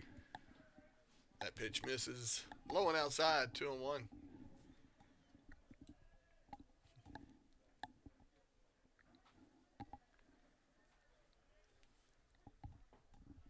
That That pitch just missing low, 3-1, and all of a sudden Calvo's having a hard time getting some calls. You got USC Aiken has a couple people up in the bullpen right now trying to get loose in a hurry. No activity over in the Pirates bullpen. Saw some early, but Just a couple people huddling up trying to stay warm over there. that pitch missing outside, and all of a sudden we've got runners on first and second with one out. Calvo definitely making things a little tougher than he wants to. The first baseman, Ryan Wallace. That's going to bring up Ryan Lawless to the plate. Lawless is 1 for 2. Struck out looking in the second and single to right center field in the fourth. Sean goes out and has a couple of words with Calvo. They'll talk it out. We'll take a break. We'll be right back.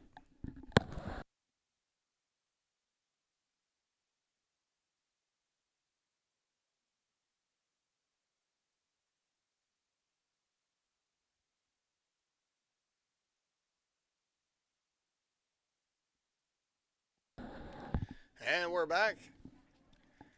All things settled on the mound. Sean back behind the plate. Calvo gets the call. The 0-0 pitch. Runners on first and second for the Pirates. One out. Hot shot into the Pacer dugout. Barely dribbles in. Kenny Thomas even had time to get out of the way of that one. The 0-1 pitch.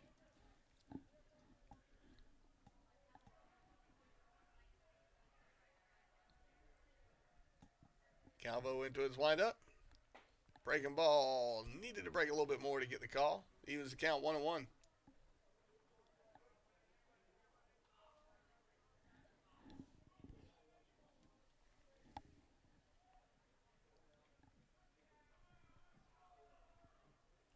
Swung on a miss there. Make the count 1-2. Good looking pitch.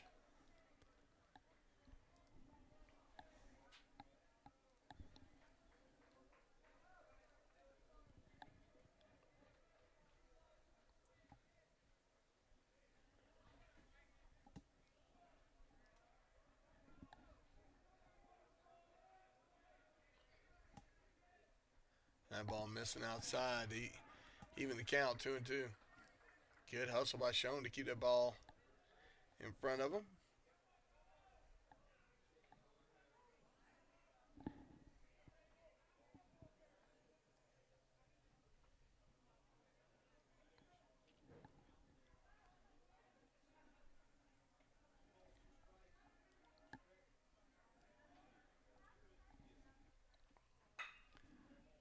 Fouled out of play.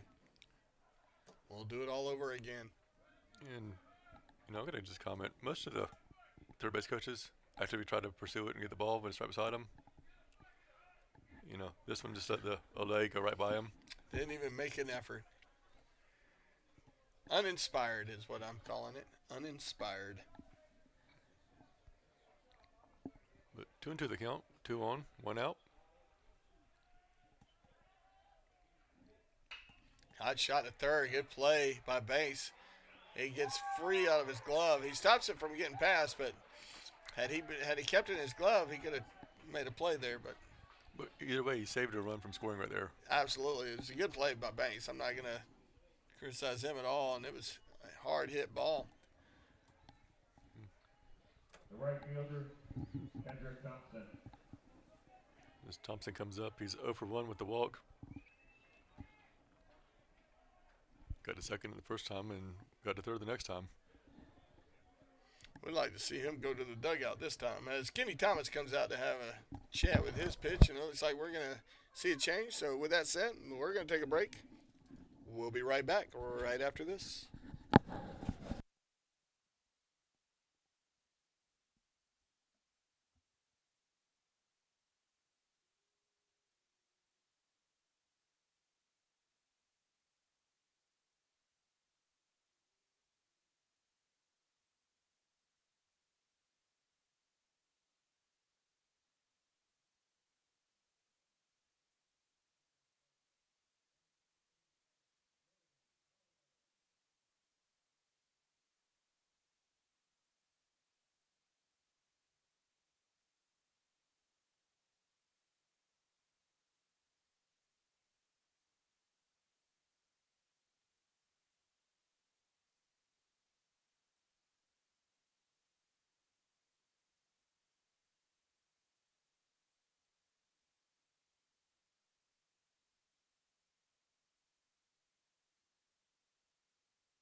We are back with Joe Marlowe on the mound for the Pacers and Kendra Thompson at the plate for the Pirates.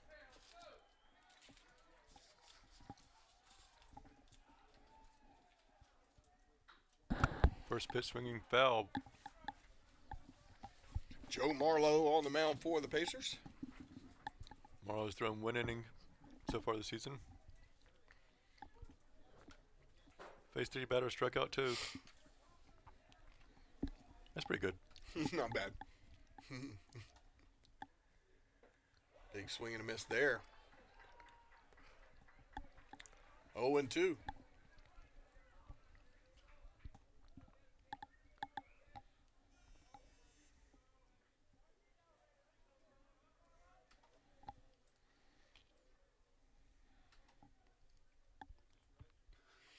That ball in the dirt, but Schoen able to keep it in front of him. Nobody advances. Bases are loaded for the Pirates. One out here. Top of the 5th.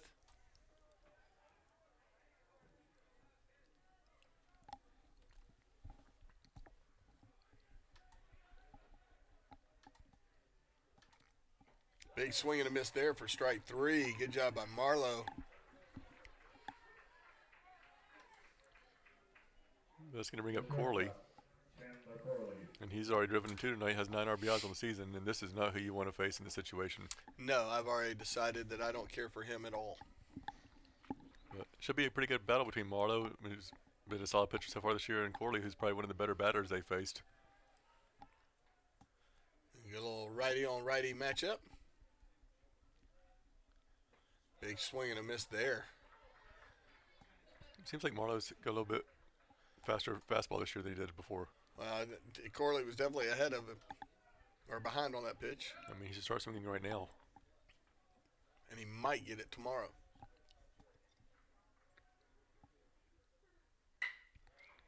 Chops that one to shortstop, and he bobbles it. And they're going to get him as he overran third and tried to get back. So good heads-up play by the shortstop. They do score 1.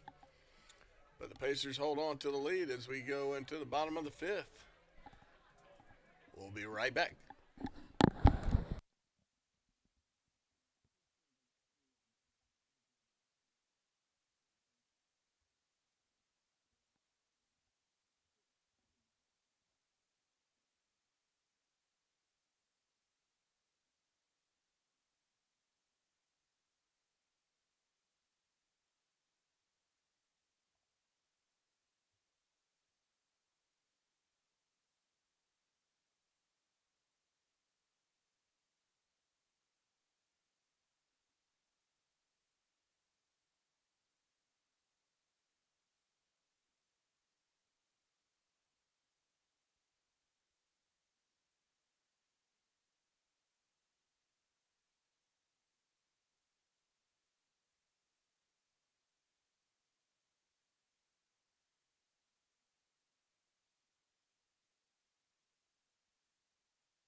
And welcome back.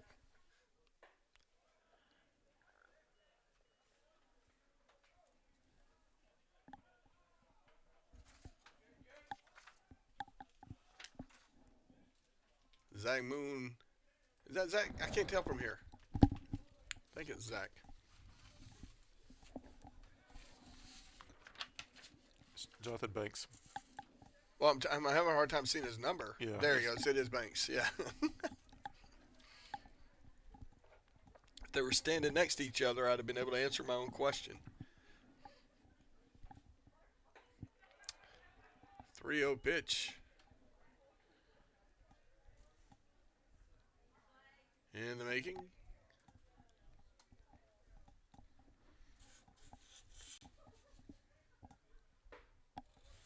Strike there.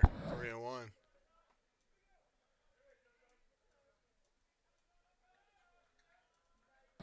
We have a new pitcher for Armstrong State, Blake Turner, the left-hander. And Blake just misses there. He's bringing some heat. There you go, 38. I was waiting. I wanted to say that, but I didn't know what his number was. Now bring up Max Schoen to the plate. Pacers lead 5-4 here. Bottom of the fifth.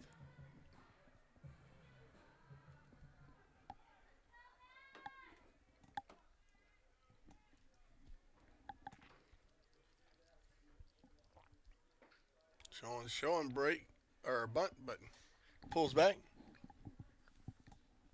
I show bunt, pull it back, and hit a home run. That'd be cool. I'd be all about that.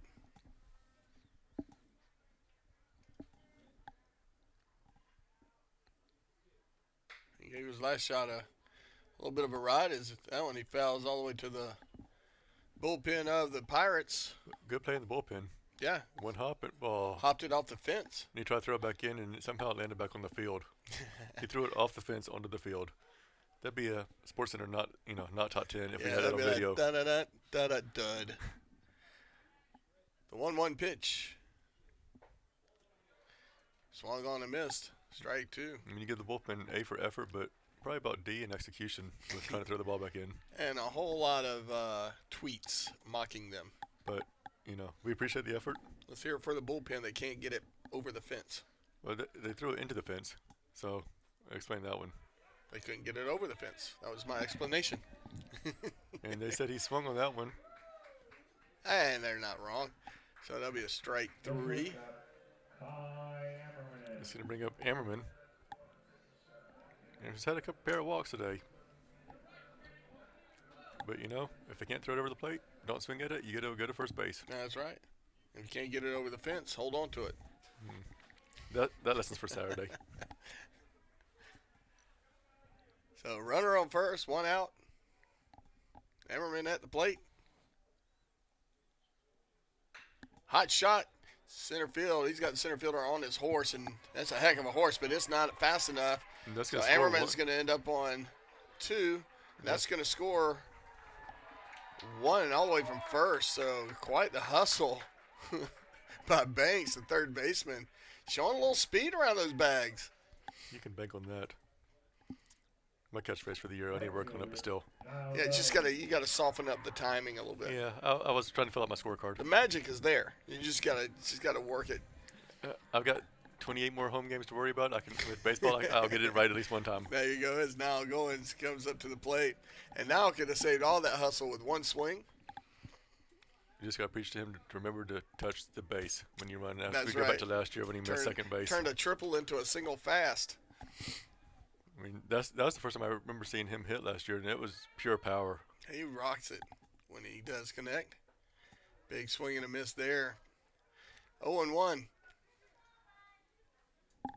You see the left-hander has some heat, and he's got a good changeup.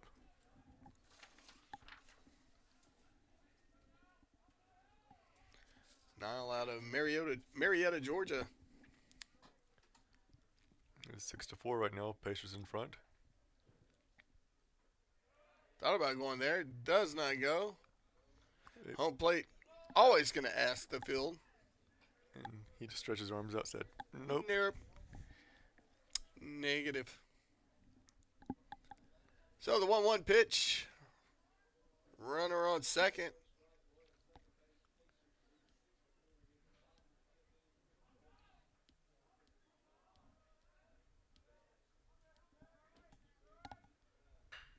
The high High chop. hopper over the third baseman. Third baseman gets it, keeps it fair. And we got some problem. Little hot box here. He's toast. So Sean gets caught between second and third, and now it ends up at first. So The center fielder, Mitchell what you gonna do? Clark. Can't do much with that one. I mean, Sean probably thought it was foul, and it was a little bit too far off the base. And good play by the third baseman to sit there and think it over to second. So 2 away for Price. Well, and Sean was trying to make sure that they hesitated before they threw it to first, just in case it was safe or fair. But that'll put Price up. Breaking ball called strike one. Got to feel like Goins is not going.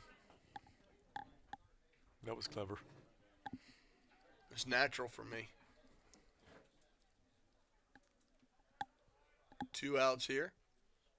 Bottom of the 5th. Took a little bit off that breaking ball. Called strike. I like the way this kid pitches.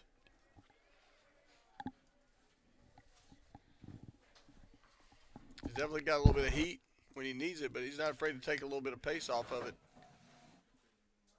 Get some pretty good movement on it. Swung on. Price catches it, and that'll be, or the catcher catches it. And he throws first out.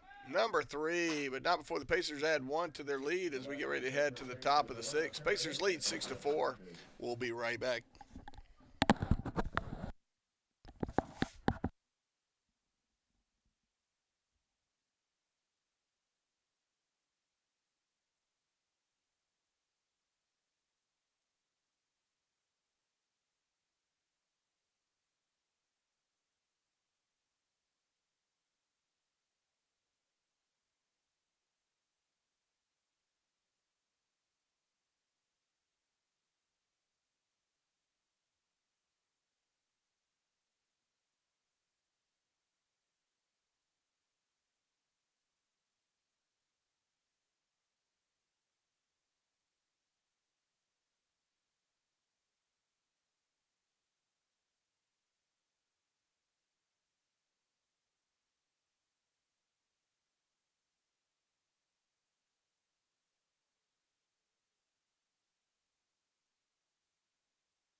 And we are back here in the top of the 6th inning.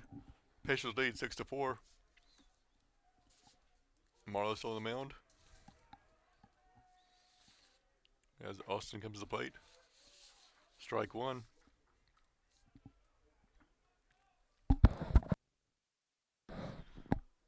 Austin struck out in the 3rd and first choice in the 4th. Just a bit inside. He can tell you what that ball smells like. Could probably count every single stitch on the ball, right? You know, it was that close. 1-1 pitch. High pop fly. Easy squeeze for Sean, and that'll be out number 1. Little FF2 if you're scoring at home. And if you're not, just turn on the live stats on PatriotSports.com and you're good to go. Cody Keisler is doing the stats over there. He is all over it. He's got the help of Joe Kacharski. The man.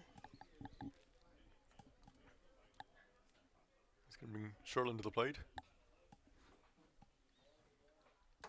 That pitch misses low and inside for ball 1.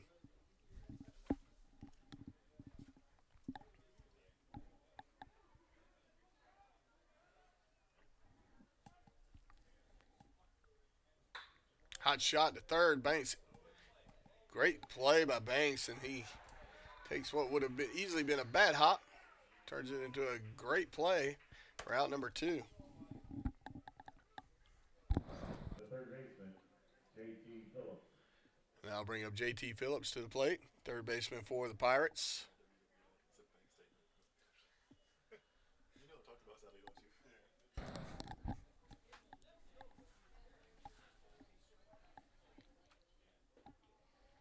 Fastball missing low.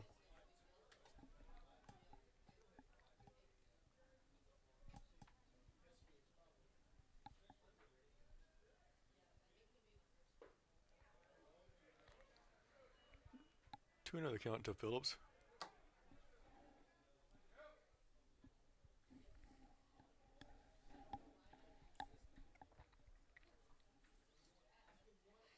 Now when he goes around, even the count 2-2. I think it's 2-1. He's holding up. You're right, 2-1. I was too quick. Maybe you have ESP or something like that. Definitely have ESP and Ocho. Now I'm missing 3-1 is the count. Do you watch dodgeball tournaments on it? Yes, all the time. 3-1 este canto. Folks, Very cultured here in this press box. It's been a long, would you say, opening week of between baseball, A lot softball, of commentary. baseball, 3-2. softball, basketball, Hall of Fame, homecoming. We've done it all the past 10 days. Because we can. And we'll be back baseball, softball tomorrow, same time as everyone's getting ready for the homecoming game at GRU's homecoming. Sorry, Augusta University's homecoming Right. tomorrow against us. So should be a pretty exciting game over there. But feel free to tune in to patriotsports.com and watch baseball and softball at the same time. We can have both of them up at the same time. It'd be Yes. difficult for you to listen to both games at once, but you could do it. You've got 2 ears. Yeah. So watch live stats on both. It's going to bring Curry up to the plate.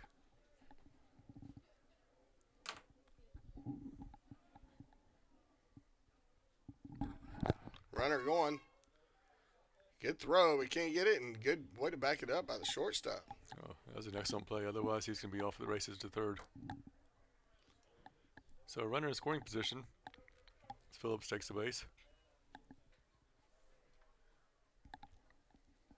Curry looking to tie things up, or at least slice into the deficit.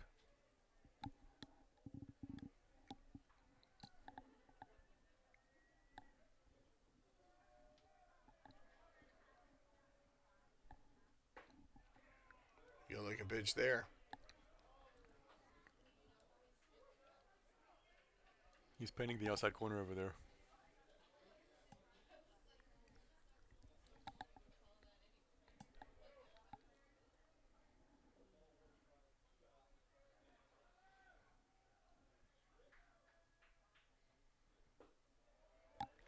Just misses 2-1. 2 outs here. Top of the 6th. Pacers lead 6-4. Each team has 7 hits and 2 errors.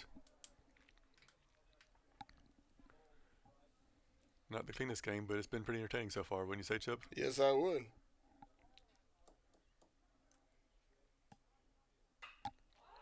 Pop fly straight up in the air in the infield.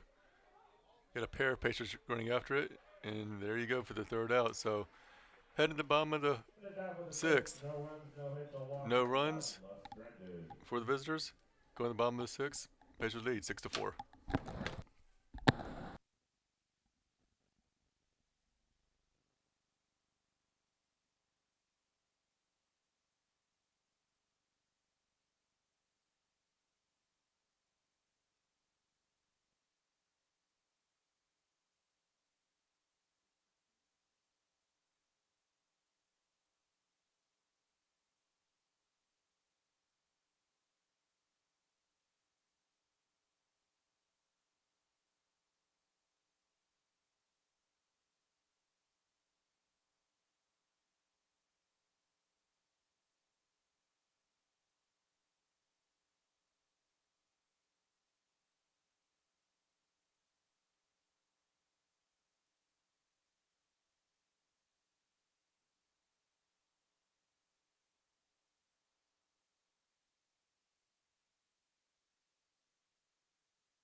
And welcome back. As Skylar Mercado comes up to the plate.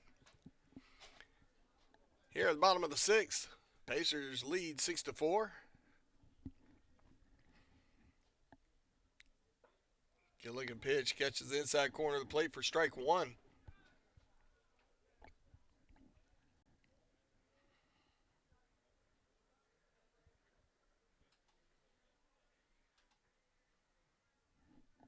The 0-1 pitch takes a little bit off, called strike two.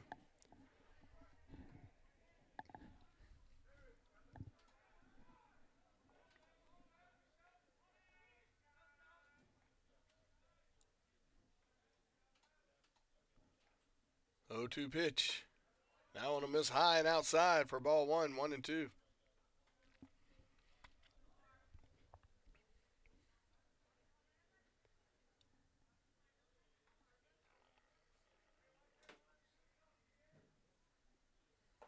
Big swing and a miss there for strike three. Now bring up Chaz Powell to the plate. The left fielder, Chaz Powell.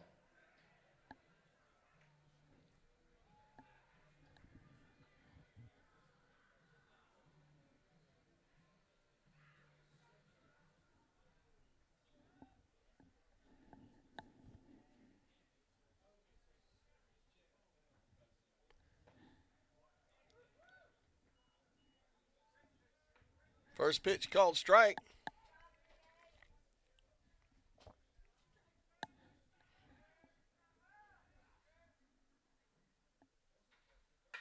Hot shot back up the middle by Powell. That's going to be a base hit.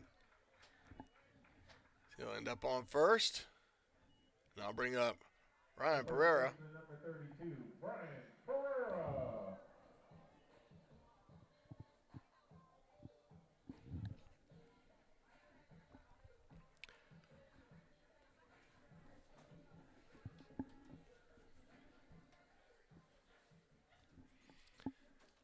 So we got a nice little lefty on lefty.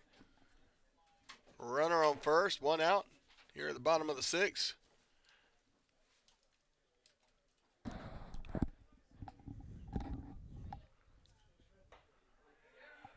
Pereira hit again. As he'll trot down to first. And that'll bring up Zach Moon to the plate with runners on first and second. Certainly more than likely not in the plans or the strategy of the Pirates.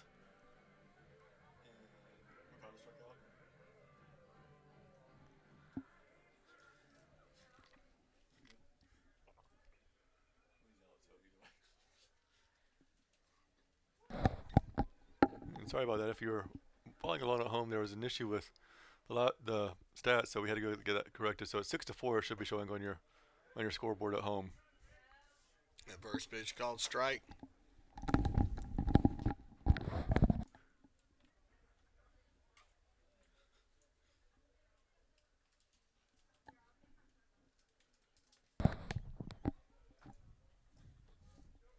The 0-1 pitch.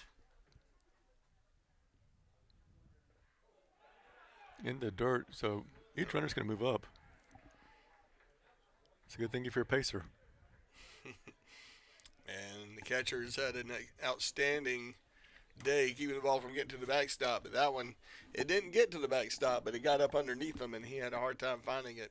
He might be able to be a fifth-year graduate student transfer and go play soccer somewhere with his goalkeeping skills. Or hockey. Absolutely. Maybe libero for volleyball. You just never can tell. That's right. Lord knows we need one.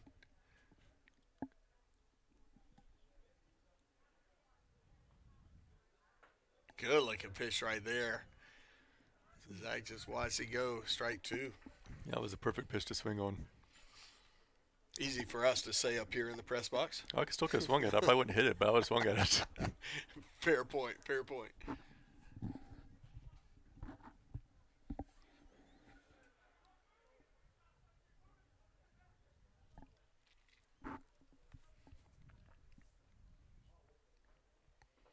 Got ball in the dirt. Catcher keeps that in front of him. I am so impressed by him today. He's got what they call cat-like reflexes. And with a last name like Curry, you got to.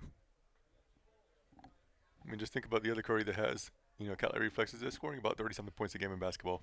Those are the Oh, Currys I know. gotcha.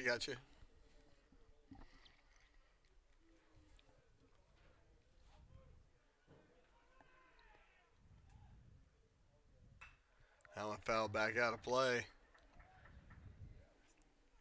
Keeping the ball at bat alive. 2-2 is the count. One out. Runners on second and third.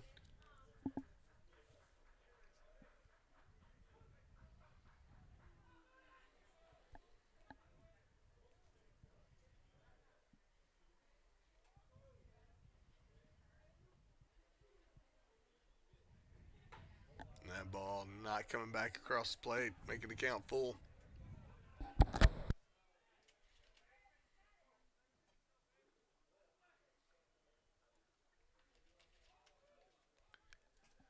Three-two pitch.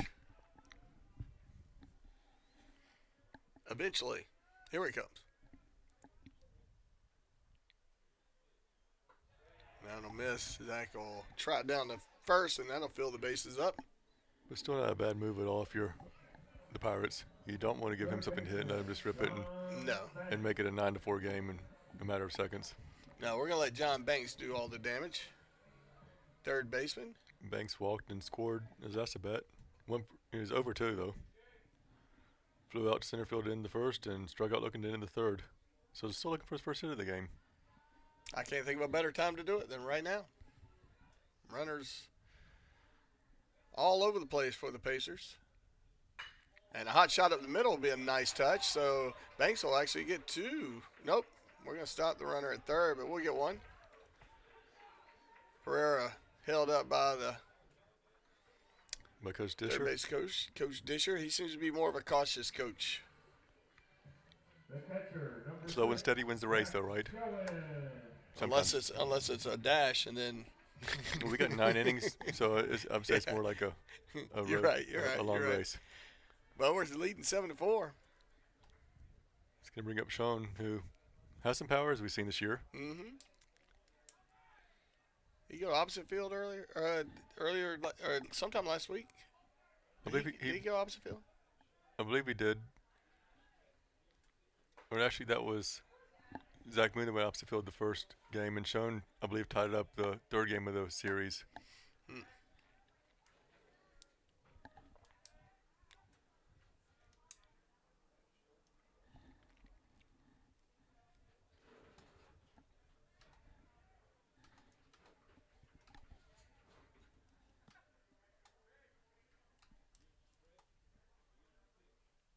Hot shot into right field, and that's going to fall, and that's going to score 1. And the bases are loaded again, so great hitting by Max Schoen. That's going to bring up Tyler Ammerman. And Pacers looking to break up in this game. I mean, it's 8-4, but the Pirates have battled back and scored a couple runs every time we scored the past couple innings. Right. But if they can tack on 2 or 3 more runs, you want to say it's over with, but you could be a little bit happier about the score. And you're about to see a pitching change with the Pirates. And with that, we're going to take a break. We'll be right back. Go top off your drinks. We'll see you shortly.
And we are back with Tyler Green coming in to pitch for Blake Turner.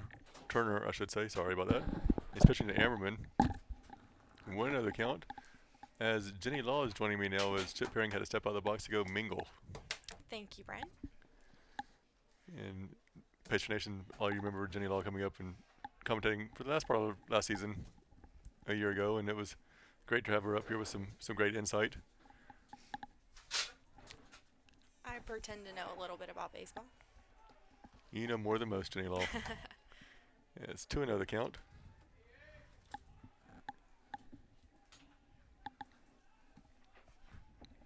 Ammerman double to right center in his last at bat. He's 1 for 1 with a pair of walks, scored twice.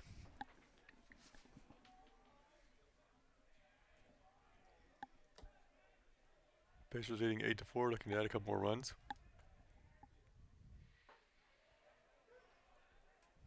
Strike right down the middle.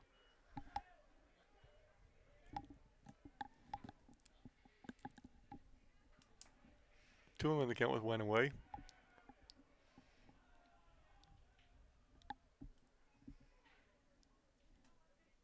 Last year, Jenny would come up and give Chipper and myself a break in the later part of the innings and start broadcasting for about the 5th or 6th inning on. Hopefully we'll see you do that a lot more this year. Yeah, I've got a pretty busy schedule, but it's hard to stay away from baseball games, especially when it gets a little bit warmer. I'm a little bit happier to be here. I mean, you're all bundled up. You look like you're from Colorado over here with your headband and everything else. Trying to stay warm. Yeah. I've got a little bit of a cold going on, so trying to stay healthy. And as Green walks in a run, pushing the lead to 9-4. Right fielder, now going. To bring up Goings, who's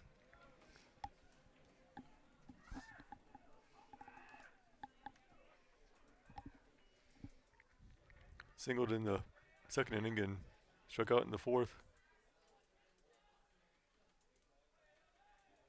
Also singled in the 5th. He hits one high, about a mile high, but foul. Good thing the awning's over top of it, otherwise we'd have people scattering. Much like earlier when there's a foul ball that was straight away back here, and people were sprinting out to the side when it was straight away, and we're like, there's the net there. But keep them on their toes. Absolutely.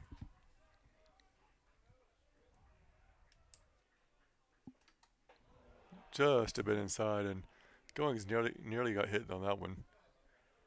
We got ones across the board.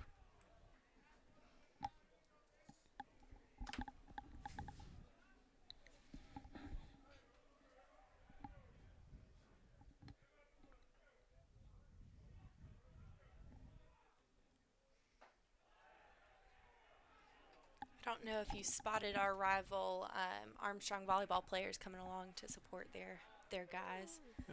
We did notice that. We couldn't tell, like, we talked about it for a little bit, and as people can tell that Jenny Law is a former volleyball standout who's getting ready to graduate here. She says one of our rivals, Armstrong, but she also is taking an internship right now at one of our other rival schools at Augusta.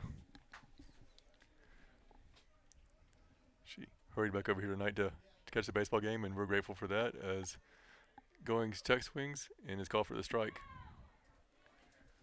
I might be interning elsewhere, but I'll always be a Pacer, so that's okay. There you go.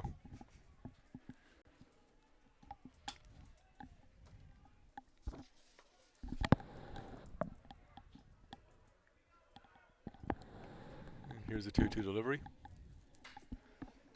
Right to the first baseman who touches first base for the double play. So unfortunately, the line drive ends the inning with the Pacers leading 9-4. We'll be back in a minute for the top of the 7th.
need to start using that one. I was like, I know what you mean. I'm gonna work up pretty in like 30 seconds or something. Is that Eric? Hey, 30. Is it 37? So Joe? Yeah, it's Joe. I couldn't tell if it was a 2 or 3. I can remember tasks when I was like 5 years old.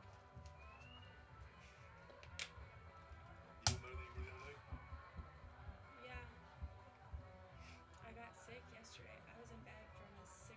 I got off work at 5:30 and got straight in medicine when I got home, and then did out until 9 this morning. Miserable. We're on second and cold. What? Like 15 yards, I spotted like Yeah. second and cold. And We're needed. sweet. I'm ready for one too.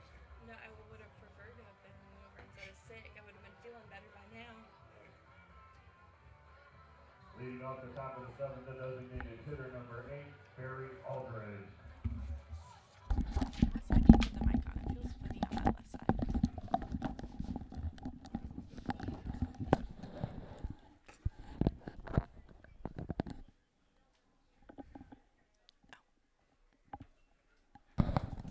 And we are back here in the top of the 7th with Aldridge at the plate. He smacks one to the shortstop. 3 hops. Hop, skip, and a jump. He pulls him off the bag, but great play by Pereira to sit there and knock him off the baseline for the out. Who says baseball's not a contact sport? Left fielder, Ryan Patterson. As Jenny just gives me the weird look over here, but you know what? I'm having fun. It's a Friday night. I'm talking about baseball. What else could I be doing if I wasn't talking about volleyball? And another hit, shot to the shortstop, who's almost like an instant replay, except he throws it straight on line this time for the second out.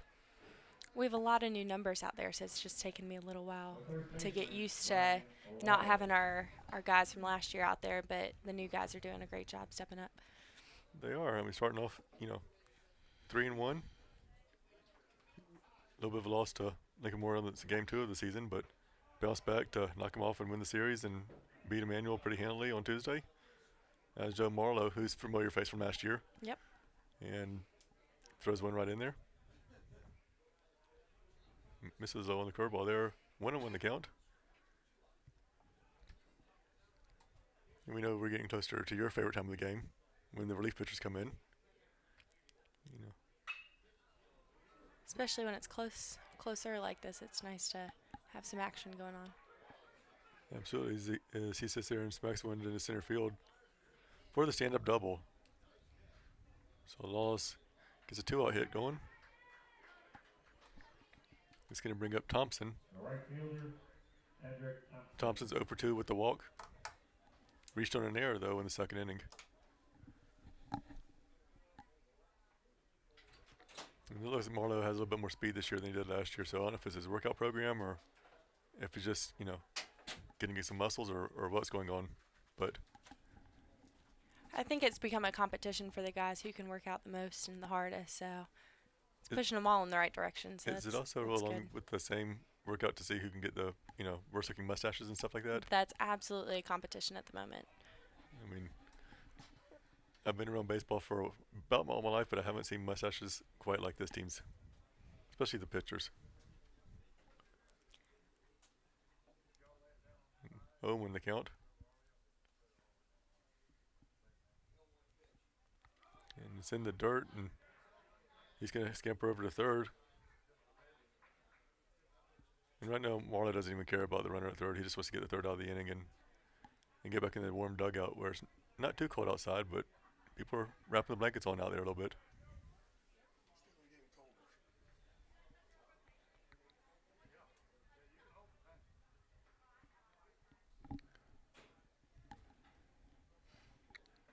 And the pitch, low and away.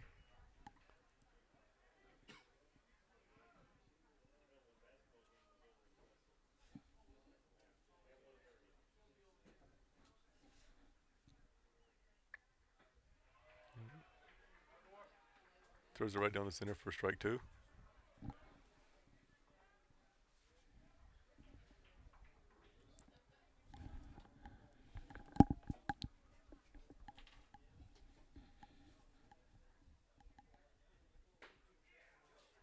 he misses that one, so the payoff pitch is going to be coming here in second.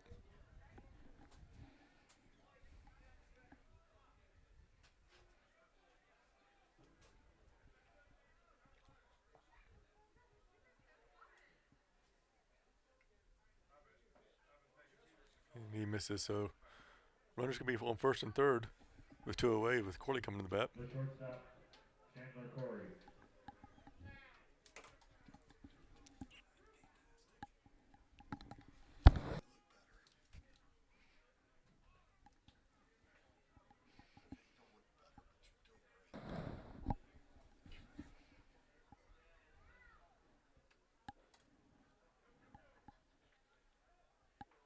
Marlowe just tucks over at first, tosses it over. Maybe just want an extra warm-up pitch or something like that.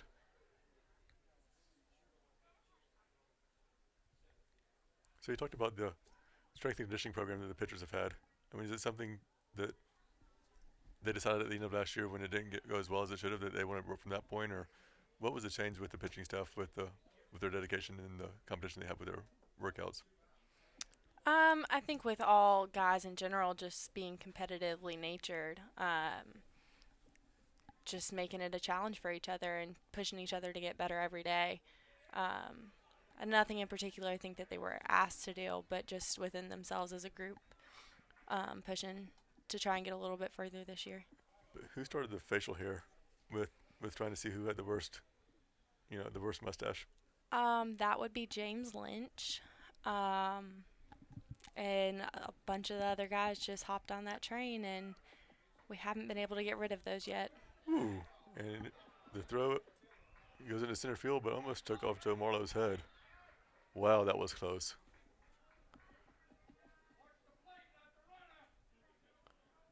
So Armstrong's going to add a run right there, showing his charge with an error. So it's 9-5 now. If you're looking at the scoreboard, they haven't added it yet, but it's 9-5. Be nice to go ahead and end this inning without letting any more runs in. Absolutely. And Joe Marlowe just did. So heading into the bottom of the 7th, Pacers lead 9-5.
And welcome back, Pacer fans. Pacers lead 9-5. I'm Chip here with the ever lovely Jenny Law. At the plate for the Pacers, Mitchell Price leading off. We go to the bottom of the 7th. Pirates add 1. Keeping us on our toes. Can't sit back on the lead for very long. Good looking breaking ball there. But it misses. 1-1 as you count.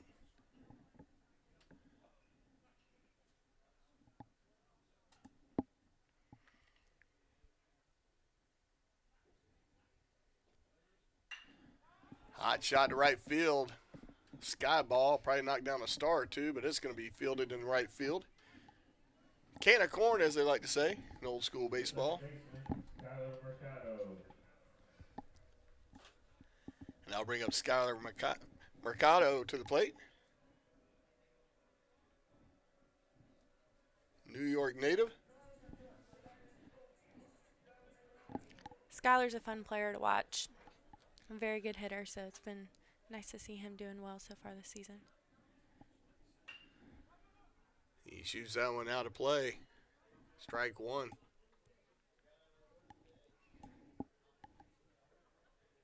Full day in the picnic area. That might have caught somebody.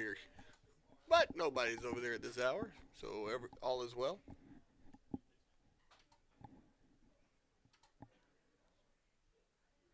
Hot shot into the gap, so Mercado will definitely get a base hit there. Nice long single into left field.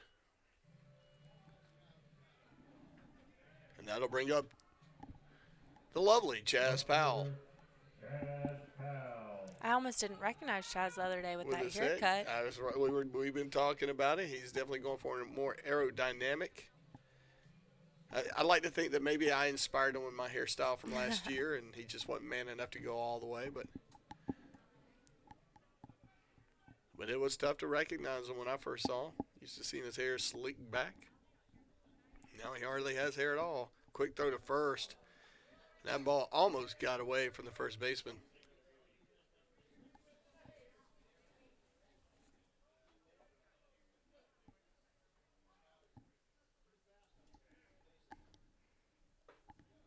That pitch catching the inside corner looked like a two-seamer. Strike one.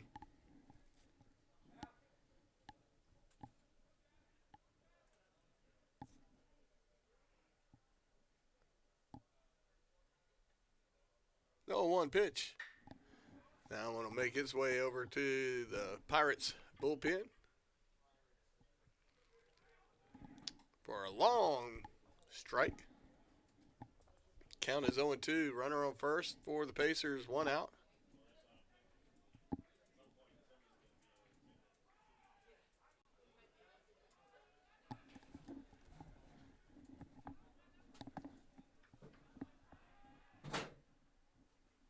That ball high and inside.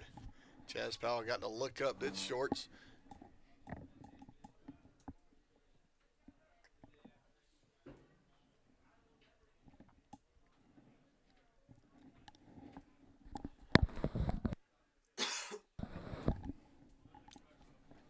The 1-2 pitch. Lifted high into the air. First baseman looked like he's going to make the call.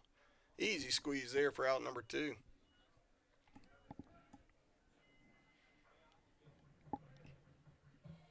The first baseman, Brian Pereira. And they'll bring up Brian Pereira up to the plate.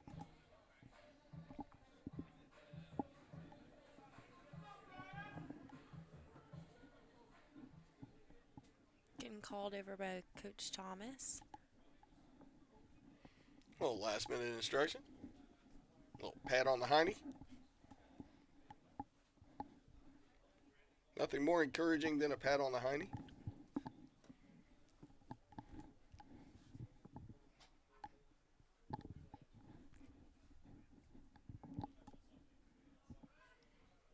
So some strategy in effect. 2 outs from runner on first.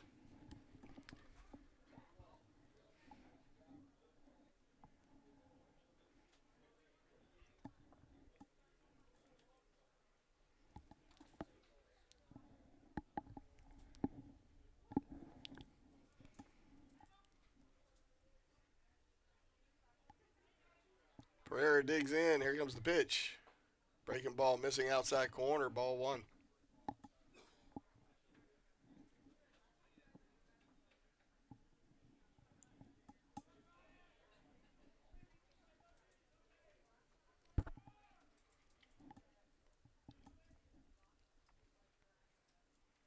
Hot shot up the middle, and that's going to eat up the shortstop. That's going to send runner to third. We're going to leave runners on the corner. Oh, we might be in trouble. the play to home, and he's going to get him. He's out at the plate. Mercado, good play. Mercado trying to bail out Pereira, who overran his mark. And that'll be out number 3. The Pacers hold on to a 9-5 lead as we get ready to hit it into the top of the 8th. We'll be right back right after this.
And welcome back. Cole Lee will come in and take over pitching duties for the Pacers.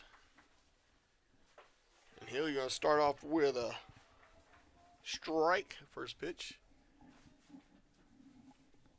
At bat for the Pirates, Will Austin. Nice breaking pitch by Cole Lee. Cole Lee gets that fastball going and then gets that breaking ball. It's tough for a batter, especially a righty batter, as Mr. Austin is learning.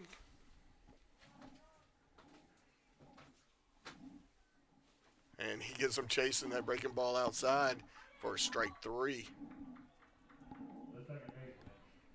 That's one way to get it done. Coley can pitch like nobody's business, but apparently not so good at catching that ball. There's a short try to get it back to him, and he just dropped it.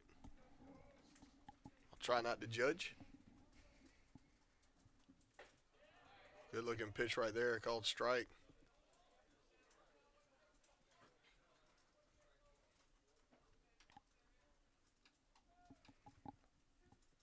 Swung on and missed. Cody Sherlin for the Pirates sitting on 2 strikes, no balls, 1 out.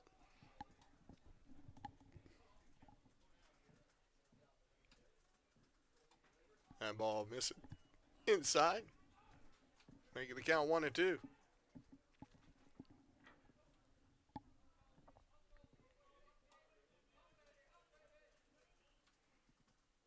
Breaking ball foul back out of play. Count remains 1-2.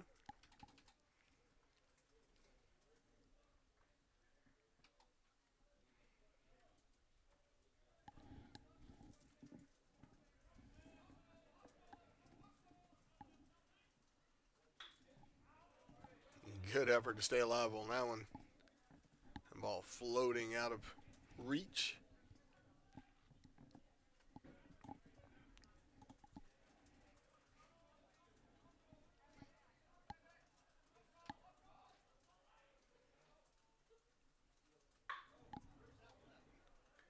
That ball got hooked hard left.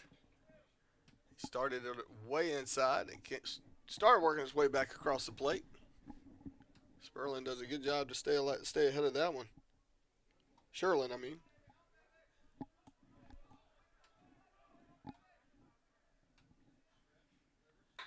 Hot shot. Short, easy play by the Pacers, and that's out number 2. And I'll bring up J.T. Phillips. Chip, can you remind us tomorrow what time the Pacers play? I sure can. You want me to just call you or text you? I mean, whichever's easier, but I just thought our listeners might like to know so they can tune in and make sure they're keeping up with their Pacer athletics. Well, we'll be here at 1 o'clock, and then shortly after that, we'll play the second of that doubleheader. Little hot shot to short again, and easy play. 1, 2, 3, bang, bang, bang, and you got to like the way the Pacers have responded there. Cole Lee coming in, getting the job done. Pacers hold on to a 9-5 lead as we go into the bottom of the 8th shortly after this.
And welcome back, Pacer fans.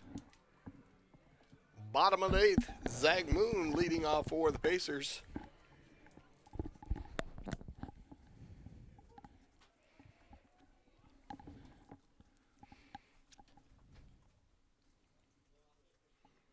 That ball in the dirt.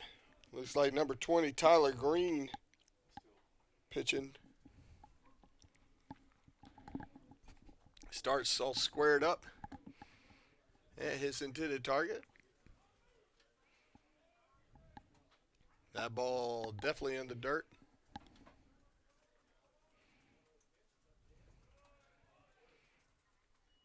This isn't the start he was looking for. Nope, as that one is equally as in the dirt as the last. Looks like he's really reaching back. A little overthrowage. That ball hit off the handle Third baseman able to squeeze that easy. So, regardless of his pitching, he gets the out. So, more power to him on that. John Banks. And that's going to bring up John Banks. Do you got anything you want to tell us about John Banks? I don't know a lot about John Banks. Being a senior and he's Newcomer. I have heard a lot of good things. good, good, good. I haven't had a whole lot of face-to-face with him, but Well, Jimmy would probably appreciate hearing that. yes, no, I'm sure he would. Good look at breaking ball there. As Green gets a first called strike.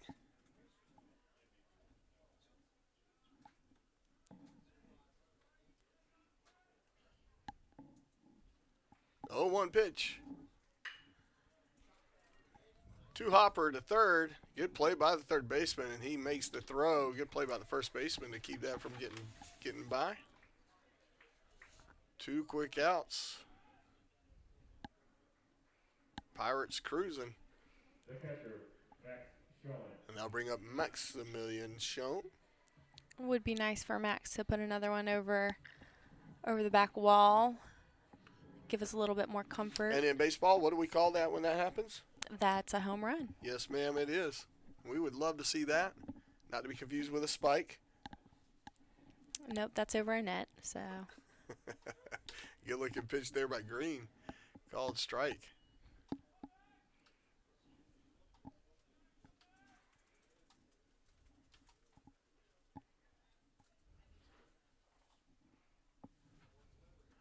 That ball gets in the dirt and gets away from the catcher. The catcher is Brent Hager, and I've been talking about earlier. Very acrobatic back there, keeping the ball from getting past him. He's had to do that with a number of pitchers, so he's like a ninja down there. That ball high and inside for ball 2.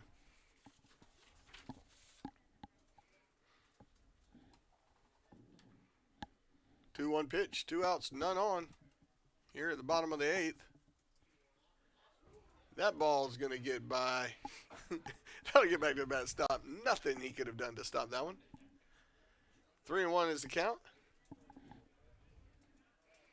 not much activity down there in the Pirates bullpen either. So it looks like Tyler's going to have to finish this one out. Yeah, it looks like they're going to let him run it out. He's still throwing hard. That ball behind inside, and he's going to lose them to first as a free pass to Max Schoen.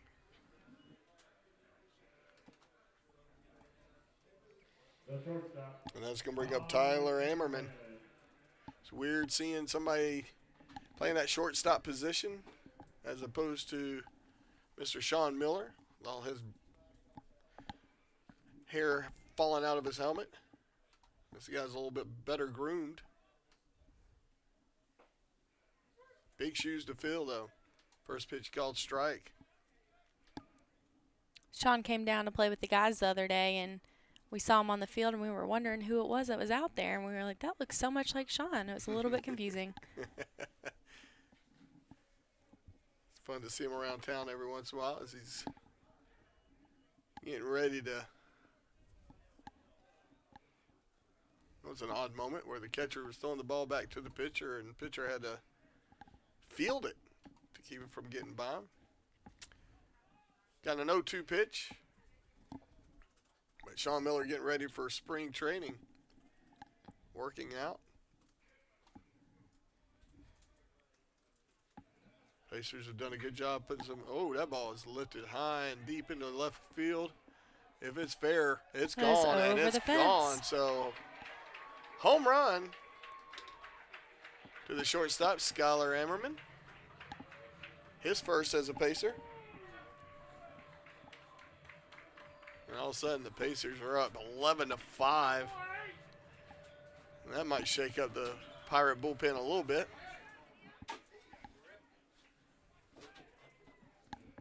The right fielder, number 34, Niall Goings.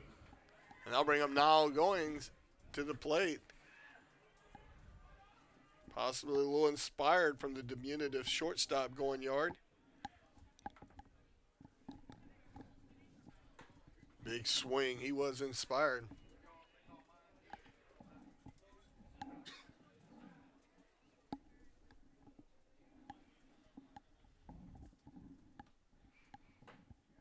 Good looking pitch, catching the outside corner of the plate. Not sure what's going on with the scoreboard. According to scoreboard, we got 4 strikes. That one just missing. Ball 1. And there comes the scoreboard operator. Somebody woke him up. We're 1-2 is the count.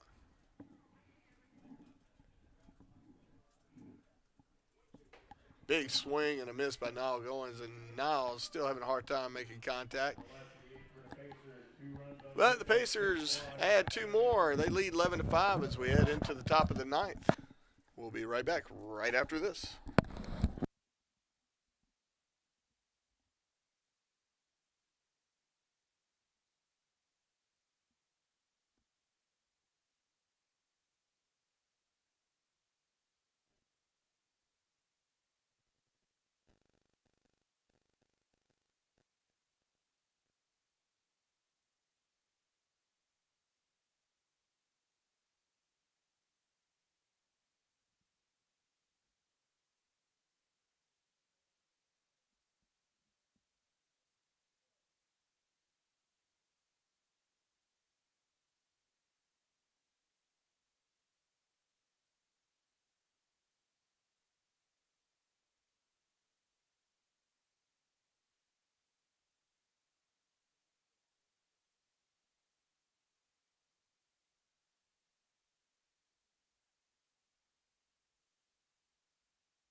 And welcome back, Pacer fans. Nick Yobst to the plate, or on the mound for the Pacers.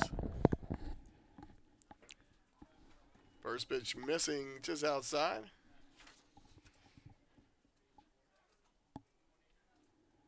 Couple other changes out there for the Pacers. Lankster at third for the Pacers. And in right field, Westerberg. And that should make up your defensive changes for this, what we hope will be the final inning.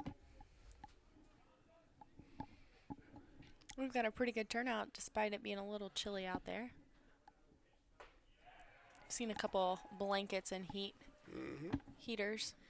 Plenty warm in the press box. It's nice and cozy. That's the way we like it. 1-1. Yope's looking sharp, bringing the heat. For those out there that are a little chilly. That ball fouled straight back out of play. 1-2 is the count.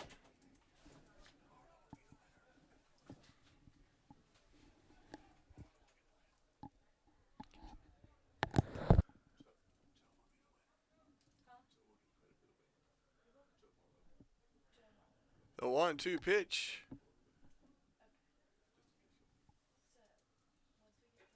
Swung on and missed for strike 3. Out number 1 for the Pacers. The designated hitter, number 8, Barry Aldridge. That's going to bring up number 8, Barry Aldridge, designated hitter.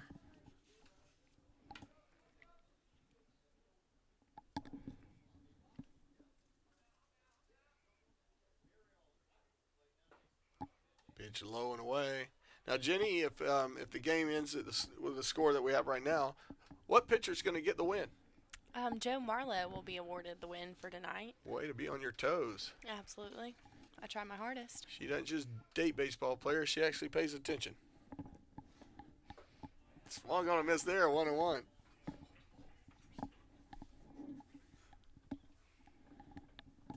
You're full of jokes. All day or day. The 1-1 pitch.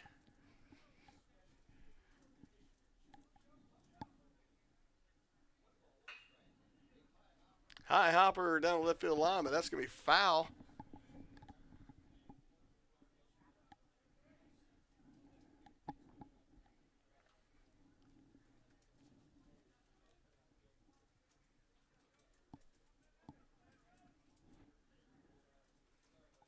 Yopes digs in and gets the call.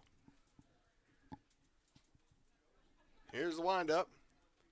Take a little bit off there for strike 3 inside corner of the plate.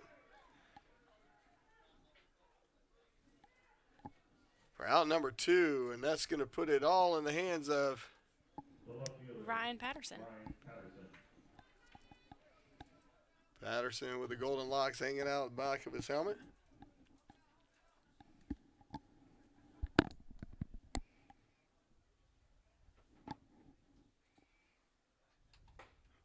Yopes lets that one get away just a little bit. Good effort by Schoen to keep it from ending up in the valley.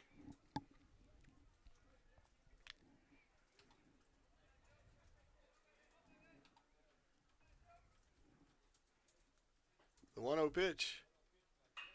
That one fouled out of play, even in the count, 1-1.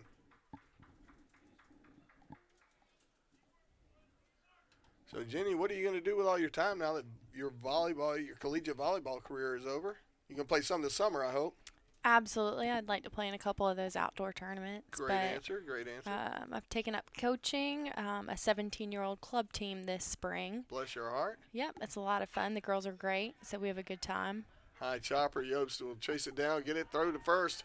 Bang, bang, out. Number 3. Pacers win the first of this 3-game series with Armstrong State. We win 11-5 on 13 hits, 3 errors. They have 8 with 2 errors. Pacers take game 1. We'll be back here tomorrow at 1 o'clock. Be sure you're here. And cheer on those Pacers. I'm Chip. And I'm Jenny. And we're out.